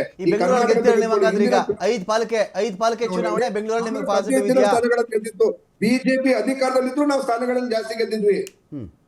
ಬೆಂಗಳೂರು ಪಾಲಿಕೆ ಚುನಾವಣೆ ಬರ್ತಿದ್ಯಲ್ಲ, ಅದ್ರ ಕಥೆ ಏನು? ಜೂನ್ ಒಳಗಡೆ ಬೆಂಗಳೂರಲ್ಲಿ 5ರಲ್ಲಿ 4 ಗೆಲ್ತೇವೆ ನಾವು. 4 ಕಾರ್ಪೊರೇಷನ್ಸ್ ಗಳಿದೆ, 4 ಗೆಲ್ತೇವೆ. ಯಾಕೆ ಅಂದ್ರೆ ಬಿಜೆಪಿ ಅವರ ಲೈಫ್ ಅಲ್ಲಿ ಯಾವತ್ತೂ ಕರ್ನಾಟಕದಲ್ಲೂ ಅಧಿಕಾರಕ್ಕೆ ಬಂದಿಲ್ಲ, ಬೆಂಗಳೂರು ಅಧಿಕಾರಕ್ಕೆ ಬಂದಿಲ್ಲ, ಬರೋದು ಇಲ್ಲ. ಸೊ ಕಾಂಗ್ರೆಸ್ ಸರ್ಕಾರ ಮಾನ್ಯ ಡಿ ಕೆ ಶಿವಕುಮಾರ್ ಅವರ ನೇತೃತ್ವದಲ್ಲಿ ಸರಿಸುಮಾರು 1.5 ಲಕ್ಷ ಕೋಟಿಯಷ್ಟು ಅಭಿವೃದ್ಧಿ ಕೆಲಸಗಳನ್ನ ನಾವು ಆಲ್ರೆಡಿ ಆರಂಭ ಮಾಡಿದ್ದೇವೆ. ಬೆಂಗಳೂರಿನಲ್ಲಿರ್ತಕ್ಕಂಥ ಸಮಸ್ಯೆಗಳನ್ನ, ಹಲವು ಕಸದ ಸಮಸ್ಯೆಯನ್ನ ಬಗೆಹರಿಸ್ತಾ ಇದ್ದೇವೆ. ಇಲ್ಲಿರ್ತಕ್ಕಂಥ ಏನು ಓಸಿ ಸಮಸ್ಯೆಗಳನ್ನ ಬಗೆಹರಿಸಿದ್ದೇವೆ. ಈಗ ಏನು ಬಿ ಖಾತವನ್ನ ಎ ಖಾತೆ ಮಾಡಿದ್ದೇವೆ. ಅಂದ್ರೆ ಬೆಂಗಳೂರಿನ ನಾಗರಿಕರಿಗೆ ಅತ್ಯುತ್ತಮ 7 ಲಕ್ಷ ಕೊಡ್ಬೇಕಾದಕ್ಕೆ ಬಿಯಿಂದ ಎ ಖಾತೆ ಆಗ್ಬೇಕು ಅಂದ್ರೆ 7 ಲಕ್ಷ ಏನ್ ಹೇಳಿ, ಎಷ್ಟು ಲಕ್ಷ ಕೊಡ್ಬೇಕು ಬಿ ಖಾತೆಯಿಂದ ಎ ಖಾತೆ ಆಗ್ಬೇಕು ಅಂದ್ರೆ? ಈ ಡೆವಲಪ್ಮೆಂಟ್ ಫೀಸ್ ಅನ್ನ ಕಟ್ಟಲೇಬೇಕಾಗ್ತದೆ. ಅರ್ಜಿದಾರರೇ ಬರ್ಲಿಲ್ವಲ್ರಿ ಅದಕ್ಕೆ ಎಷ್ಟು ಅರ್ಜಿ ಬಂದಿದೆ ಹೇಳ ರಘು? ಅದಕ್ಕೆ ಎಷ್ಟು ಅರ್ಜಿ ಬಂದಿದೆ ಹೇಳ? ಆ ಕಡೆ ತಿರುಗು ನೋಡ್ತಾ ಇಲ್ಲ ಜನ, ಅದನ್ನ ಹೇಳ. ಅದ್ರ ಬಗ್ಗೆ ಡೇಟಾ ಕೊಡ್ಲಾ ನಾನು ನಿಮ್ಗೆ? ಅಲ್ಲ ನೋಡಿ ಏನಾಗಿದೆ, ಇದು ಕೆಲವರಿಗೆ ಒಂದು ಬಿಜೆಪಿ ಒಂದು ಮಿಸ್ಕನ್ಸೆಪ್ಷನ್ ಅನ್ನ ಕ್ರಿಯೇಟ್ ಮಾಡ್ತಾ ಇದೆ. ಏನು ಅಂತ ಹೇಳಿದ್ರೆ, ನೀವು ಬಿ ಖಾತೆಯಿಂದ ಎ ಖಾತೆಗೆ ಹೋಗ್ಬಿಟ್ರೆ ನಿಮ್ಗೆ ಟ್ಯಾಕ್ಸ್ ಜಾಸ್ತಿ ಆಗ್ತದೆ ಅಂತ ಹೇಳಿ ಒಂದು ವಿಚಾರವನ್ನ ದಯವಿಟ್ಟು ಅರ್ಥ ಮಾಡ್ಕೊಳ್ಬೇಕು. ಕಾಂಗ್ರೆಸ್ ಸರ್ಕಾರ ಬಂದ ಮೇಲೆ ಒಂದು ಜಮೀನಿಗೆ ಲೋನ್ ಕೊಡುವಂತ ಕೆಲಸವನ್ನ ನಾವು ಮಾಡಿಸಿದ್ದೇವೆ. ಯಾವ ಪ್ರಾಪರ್ಟಿಗೆ ಒಂದು ವ್ಯಾಲ್ಯೂ ಇಲ್ದಿರ್ತಕ್ಕಂಥ ಪ್ರಾಪರ್ಟಿಗೆ ನಾವು ಎ ಖಾತವನ್ನ ಮಾಡಿ ಆ ಪ್ರಾಪರ್ಟಿಗೆ ಲೋನ್ ಅನ್ನ ಕೊಟ್ಟು ಮನೆ ಕಟ್ಸ್ಕೊಳ್ಳುವಂತ ಕೆಲಸವನ್ನ ನಾವು ಮಾಡಿದ್ದೇವೆ. ಅದೇ ಬಿಜೆಪಿ ಸರ್ಕಾರ ಇದ್ದಂತ ಸಂದರ್ಭದಲ್ಲಿ ಈಗ್ಲೂ ಕೂಡ ಅವ್ರು ನೆಗೆಟಿವ್ ಆಗಿ ಮಾತಾಡ್ತಾ ಇದ್ದಾರೆ. ಏನು ಅಂತ ಹೇಳಿದ್ರೆ, ಇಲ್ಲ ಎ ಖಾತೆ ಎಲ್ಲ ಜುಮ್ಲಾ ಫೇಕು ಅಂತ ಹೇಳ್ತಾರೆ. ಹಾಗಿದ್ರೆ ಎ ಖಾತಾದಲ್ಲಿ ಇರ್ತಕ್ಕಂಥ ಪ್ರಾಪರ್ಟಿಗಳಿಗೆ ಲೋನ್, ಬಿ ಖಾತಾ ಪ್ರಾಪರ್ಟಿಗೆ ಲೋನ್ ಕೊಡಿಸ್ತಾರೆ ಕೇಳಿ. ಇವ್ರದೇ ಕೇಂದ್ರ ಸರ್ಕಾರ ಇದೆ. ನಾವು ಜನಗಳಿಗೆ ಅತ್ಯುತ್ತಮವಾದ ಮನೆ ಕಟ್ಕೊಳ್ಳೋದಕ್ಕೆ ಎ ಖಾತಾವನ್ನ ಮಾಡಿಕೊಡುವಂತ ಸಂದರ್ಭದಲ್ಲಿ ಹೆಂಗಾಗಿದೆ ಗೊತ್ತಾ ರಘು, ಆ ಲೋನು ಅಲ್ಲ ಕೇಳಿಸ್ಕೊಳ್ಳಿ, ಆ ಲೋನ್ ತಗೊಳಕ್ಕೂನು ಇವ್ರಿಗೆ 7 ಲಕ್ಷ ದುಡ್ಡು ಬೇಕಲ್ಲ ಈಗ ಖಾತೆ ಮಾಡಿಸ್ಕೊಳಕ್ಕೆ. ಆ 7 ಲಕ್ಷಕ್ಕೆ ಒಂದು ಲೋನ್ ತಗೋಬೇಕು ಅವ್ರಿಗೆ ಪರ್ಸನಲ್ ಲೋನಲ್ಲಿ. ನೋಡಿ ಒಂದು ನಿಮಿಷ, ಈಗ ಹಾಗಾದ್ರೆ ಅಭಿವೃದ್ಧಿಯನ್ನ ಎಲ್ಲಿಂದ ಮಾಡ್ಬೇಕು? ನಾವು ಟ್ಯಾಕ್ಸ್ ಅನ್ನ ಕಲೆಕ್ಟ್ ಮಾಡಿಲ್ಲ ಅಂದ್ರೆ ಎಷ್ಟು ಅಂತ ಪ್ರಶ್ನೆ ರೀ. 7% ಮಾಡಿದ್ರಿ ರಿಜಿಸ್ಟ್ರೇಷನ್ ಫೀಸ್ 7% ಮಾಡಿದ್ದೀರಾ ರಘು? ಕೇಳಿಸ್ಕೊಂಬಿಡಿ, ರಿಜಿಸ್ಟ್ರೇಷನ್ ಸರ್ಕಾರಕ್ಕೆ ಹೋಗೋ ಟ್ಯಾಕ್ಸ್ ನೀವು ಕೇಳಿಸ್ಕೊಳ್ಳೋದ ರಘು. ರಿಜಿಸ್ಟ್ರೇಷನ್ 7% ಮಾಡಿದ್ರ ಅಲ್ವಾ ನೀವು? ಒಂದ್ ಮಿತಿ ಬೇಡವಾ ಅದಕ್ಕೆ? ತೆರಿಗೆ 7% ಆಲ್ರೆಡಿ ಇತ್ತು ರಮಾಕಾಂತ್. ಪ್ರಾಪರ್ಟಿ ವ್ಯಾಲ್ಯೂ 5 ಲಕ್ಷ ಇದ್ದಂತ ಪ್ರಾಪರ್ಟಿ ಇವತ್ತು 50 ಲಕ್ಷ ಆಗಿದೆ. ಅವರ ಪ್ರಾಪರ್ಟಿಯ ವ್ಯಾಲ್ಯೂ ಅನುಗುಣವಾಗಿ, ಮಾರುಕಟ್ಟೆ ದರದ ಅನುಗುಣವಾಗಿ ಕಲೆಕ್ಟ್ ಮಾಡ್ತೇವೆ ನಾವು. ಅವ್ರ ಪ್ರಾಪರ್ಟಿ ಅವ್ರು ಕೊಂಡ್ಕೊಂಡಿರೋದು 5 ಲಕ್ಷ 50 ಲಕ್ಷ ಆಗ್ಬಿಟ್ರೆ ನೀವು ಕೊಡ್ತೀರಾ ಅವ್ರಿಗೆ? ಅಲ್ಲ ರೀ, ಒಳ್ಳೆ ಕಥೆ ಆಯ್ತಲ್ರಿ. ನಿಮ್ ಬಳಿರೋ ಪ್ರಾಪರ್ಟಿ ಜಾಸ್ತಿ ಆಗ್ಬಿಡ್ತಾರೆ, ಜಾಸ್ತಿ ಟ್ಯಾಕ್ಸ್ ಕೊಡು ಅಂದ್ಬಿಟ್ರೆ 50 ಲಕ್ಷ 45 ಲಕ್ಷ ಜಾಸ್ತಿ ಆಗಿದ್ದಾಗ ಅದು ಟ್ಯಾಕ್ಸ್ ಕಲೆಕ್ಟ್ ಮಾಡೋದು ಬೇಡವಾ ನಾವು? ಟ್ಯಾಕ್ಸ್ ಕಲೆಕ್ಟ್ ಮಾಡೋದ್ರ ಬಗ್ಗೆ ನಮ್ ತಕರಾರಿಲ್ಲ. ಎಷ್ಟು ಪರ್ಸೆಂಟ್ ಅನ್ನೋದು ವಿಷಯ ರೀ ಅದರಲ್ಲಿ. ಈಗಲ್ಲ ನಾವು ಟ್ಯಾಕ್ಸ್ ಪರ್ಸೆಂಟೇಜ್ ಅನ್ನ ಜಾಸ್ತಿ ಮಾಡೇ ಇಲ್ಲ. ಟ್ಯಾಕ್ಸ್ ಪರ್ಸೆಂಟೇಜ್ ಮೊದಲೇ ಸ್ಥಿತಿ ಈಗಲೂ ಅಷ್ಟೇ ಇದೆ. ಡೆವಲಪ್ಮೆಂಟ್ ಚಾರ್ಜಸ್ ಮತ್ತೆ ಇದನ್ನ ಏನು ಅಳಿಯಲ್ಲ ಮಗಳ ಗಂಡ ಅಂತ ಚಂದ್ರಶೇಖರ್ ಜನರಿಗೆ ಏನ್ ಸಿಗ್ತಾ ಇದೆ ಅನ್ನೋದು ಮುಖ್ಯ ಅಲ್ಲ. 5 ಲಕ್ಷ ಬರ್ತಿದ್ದವ್ರಿಗೆ 50 ಲಕ್ಷ ಬರ್ತಾ ಇದೆ. ಒಂದ್ ನಿಮಿಷ ಚಂದ್ರಶೇಖರ್ ಹೇಳ್ಬಿಡ್ತೀನಿ. ಚಂದ್ರಶೇಖರ್ ಅವರೇ, ಪಾಲಿಕೆಗಳ ವಿಚಾರ ಏನು ಈಗ? ಬೆಂಗಳೂರು ಅಲ್ಲ, ಅವರು ಒಂದು ತಪ್ಪು ಮಾಹಿತಿ ಕೊಡಬೇಡಿ ಇವರೇ. ಇಲ್ಲ, ಕರೆಕ್ಟಾಗಿ ಸ್ವಲ್ಪ ಅಭ್ಯಾಸ ಮಾಡ್ಕೊಂಡು ಬನ್ನಿ, ಸ್ವಲ್ಪ ತಿಳ್ಕೊಂಡು ಬನ್ನಿ. BBMP-ನಲ್ಲಿ ಬಿಜೆಪಿ ಅಧಿಕಾರಕ್ಕೆ ಬಂದಿಲ್ಲ ಅಂತ ಹೇಳಿದ್ರು 2010ರಿಂದ ನಿರಂತರವಾಗಿ ಬಿಜೆಪಿ ಅಬ್ಸಲ್ಯೂಟ್ ಮೆಜಾರಿಟಿ. 2010ರಲ್ಲಿ 198ರಲ್ಲಿ 111 ಸೀಟು, 2015ರಲ್ಲಿ 198ಗೆ 100 ಸೀಟ್ ತಗೊಂಡು ಅಬ್ಸಲ್ಯೂಟ್ ಮೆಜಾರಿಟಿ ಒಳಗಡೆಗೆ ಅಧಿಕಾರಕ್ಕೆ ಬಂದು ಅಧಿಕಾರ ನಡೆಸ್ತಾ ಇದ್ದು ಬಿಜೆಪಿನ. ಮೊದಲನೇದು. ಎರಡನೇದು, ಪ್ಲೀಸ್ ಡೆಕೋರಮ್ ಇಲ್ಲಮ್ಮ, ಡೆಕೋರಮ್. ಎಸ್ ಆಯ್ತಲ್ಲ, ನೀವು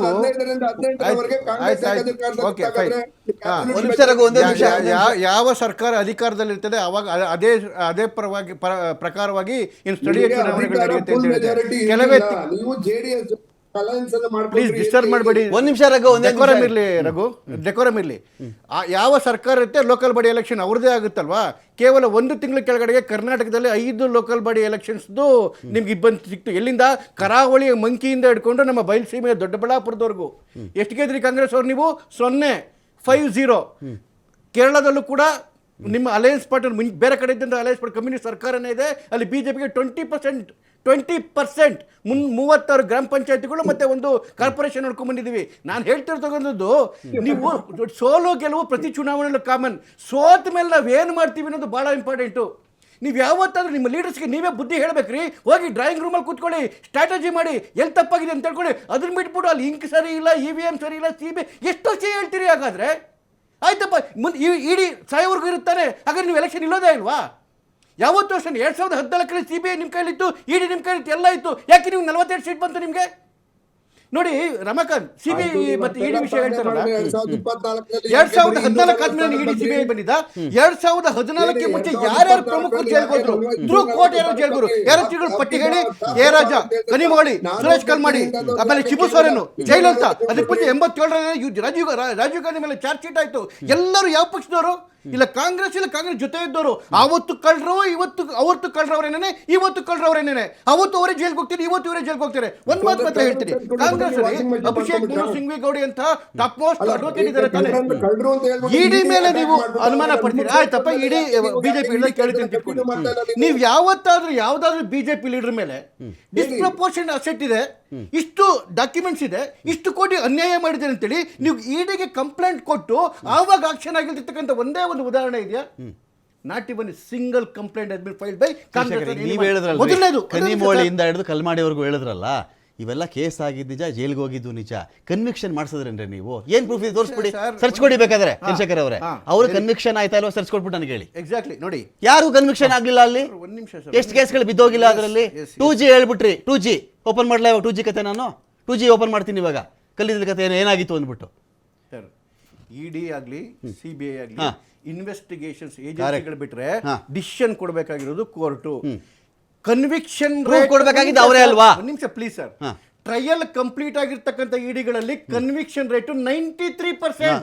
ಓಕೆ. 121 ಕೇಸ್ಗಳು ಟ್ರಯಲ್ ಕಂಪ್ಲೀಟ್ ಆಗಿದೆ. 121ರಲ್ಲಿ 96 ಕನ್ವಿಕ್ಷನ್ ಆಗಿರ್ತಕ್ಕಂಥದ್ದು. ಟೋಟಲ್ ಕೇಸ್ ಹೇಳಿ. 121 Sir, ಟೋಟಲ್ ಕೇಸ್ ಹೇಳಿ. ಅಲ್ಲಿ ವಿಷಯ ಇರೋದು 121 ಹೇಳ್ಬಿಟ್ರಿ ನೀವು ಅದರಲ್ಲಿ. ಸರ್ ಟ್ರಯಲ್ ನಡೆಯೋದು ಕೋರ್ಟ್ ಅಲ್ಲಿ ಸರ್. ಇಡಿ ಹೌದು. ಇಡಿ ಏನ್ ಮಾಡುತ್ತೆ? ಟ್ರಯಲ್ ಕಂಪ್ಲೀಟ್ ಆಗಿ ಹೋಗಿರೋದ್ರಲ್ಲಿ 93% ಕನ್ವಿಕ್ಷನ್ ಇಡಿ ಹಾಗಾಗಿ ಕೋರ್ಟ್ ಒಂದು ನಿಮಿಷ 1997ರಲ್ಲಿ ಫಾಡರ್ ಸ್ಕ್ಯಾಮ್ ಆದಾಗ ಮೊದಲನೇ ಶಿಕ್ಷೆ ಲಾಲು ಪ್ರಸಾದ್ ಯಾದವ್ ಆಯ್ತು. ಫೈನಲ್ ವರ್ಡಿಕ್ಟ್ ಬಂದಿದೆ ಯಾವಾಗ ಗೊತ್ತಾ? 2013ರಲ್ಲಿ. Fine fine fine. ಇಂದಿರಾ ಗಾಂಧಿಯವ್ರನ್ನ ಕೊಲೆ ಮಾಡಿದವರು ಕಣ್ಣೆದ್ರಿಗಿದ್ದಾರೆ ಅಂತ ಎಲ್ಲರಿಗೂ ಗೊತ್ತಾದ್ರೂ ಕನ್ವಿಕ್ಷನ್ ಆಗಿದ್ದಕ್ಕೆ 3 ವರ್ಷ ಬೇಕಾಯ್ತು. ಅಲ್ಲಿ ಯಾರು ವಿರೋಧ ಇಲ್ಲ, ಅಪೋಸ್ ಮಾಡೋರೇ ಇರಲಿಲ್ಲ. ದಿಸ್ ಇಸ್ ದ ಸಿಸ್ಟಮ್ ಹೌದ್ರಿ. ನಮ್ಮ ನ್ಯಾಯಾಂಗ ಇರೋದು ಹಂಗೆ. ಫೈನ್. ಥ್ಯಾಂಕ್ ಯು ಚಂದ್ರಶೇಖರ್ ಅವರೇ, ಥ್ಯಾಂಕ್ ಯು ಬಸವರಾಜ್ ಅವರೇ, ಥ್ಯಾಂಕ್ ಯು ರಘು ದೊಡ್ಡೇರಿ ಅವರೇ. ಪಾಲಿಕೆ ಚುನಾವಣೆಗಳು ಒಂದು ರೀತಿಯಲ್ಲಿ ಕಾರ್ಯಕರ್ತರಿಗಾಗಲಿ ಪಕ್ಷಕ್ಕಾಗಲಿ ಸ್ಥಳೀಯ ಮಟ್ಟದಲ್ಲಿ ತುಂಬ ಪ್ರಾಥಮಿಕ ಹಂತದ ಮಟ್ಟದಲ್ಲಿ ಒಂದು ಪಕ್ಷಕ್ಕೆ ದೊಡ್ಡ ಎನರ್ಜಿ ಅದು. ಒಂದು ಪಾಲಿಕೆ ಚುನಾವಣೆ ಯಾರೋ ಗೆದ್ದಾಗ ಅದು MLA ಎಲೆಕ್ಷನ್ ಮೇಲೆ ಏನು ಪರಿಣಾಮ ಬೀರುತ್ತೆ, MP ಎಲೆಕ್ಷನ್ ಮೇಲೆ ಏನು ಪರಿಣಾಮ ಬೀರುತ್ತೆ, ಅದು ಬೇರೆ ವಿಚಾರ. ಆದರೆ ಸ್ಥಳೀಯವಾಗಿ ಒಂದಷ್ಟು ನಾಯಕರಿಗೆ ಒಂದಷ್ಟು ಕಾರ್ಯಕರ್ತರ ಹುರುಪು ತುಂಬಲಿಕ್ಕೆ ಅದು ಬಹಳ ಮುಖ್ಯವಾಗುತ್ತೆ. ಇಲ್ಲಿ ಕಾಂಗ್ರೆಸ್ ದೊಡ್ಡ ಹಿನ್ನಡೆಯಲ್ಲಿ ಕಾಣ್ತಾ ಇದೆ, ಇನ್ನೊಂದು ಕಡೆಗೆ BJP ದೊಡ್ಡ ಮುನ್ನಡೆಯಲ್ಲಿದೆ. ಇಲ್ಲಿ ಅದರಿಂದ ಉದ್ಧವ್ ಠಾಕ್ರೆ ಬಣ ತುಂಬ ಕಳಪೆ ಸಾಧನೆ ಅಂತೂ ಅವರೇನು ಮಾಡಿಲ್ಲ. ಅಧಿಕಾರಕ್ಕೆ ಬರೋದು ಬಿಡೋದು ಬೇರೆ ವಿಚಾರ. ಏಕನಾಥ್ ಶಿಂಧೆ ಬಣ ಇಷ್ಟೆಲ್ಲ ಆಗಿ ಇದೆಲ್ಲ ಡಿವೈಡ್ ಆದಮೇಲೆ ಏಕನಾಥ್ ಶಿಂಧೆ ಬಣ ಕೂಡ ಅದ್ಭುತ ಎನ್ನುವಂಥ ಪರ್ಫಾರ್ಮೆನ್ಸಲ್ಲಿ ಮಾಡಿಲ್ಲ. ಆದರೆ BJPಯ ಪರ್ಫಾರ್ಮೆನ್ಸ್ ಇದೆಯಲ್ಲ ಅದನ್ನು ಯಾರೂ ಕೂಡ ಕಡೆಗಣಿಸುವಂತಿಲ್ಲ. ಇದು ಬೆಂಗಳೂರಿನ ಪಾಲಿಕೆ ಚುನಾವಣೆಗಳಲ್ಲಿ ಯಾವ ರೀತಿ ಪರಿಣಾಮ ಬೀರುತ್ತೆ ಅಂತ ವೆಯ್ಟ್ ಮಾಡೋಣ ಅಂತ ಹೇಳ್ತಾ ಡಿಬೇಟ್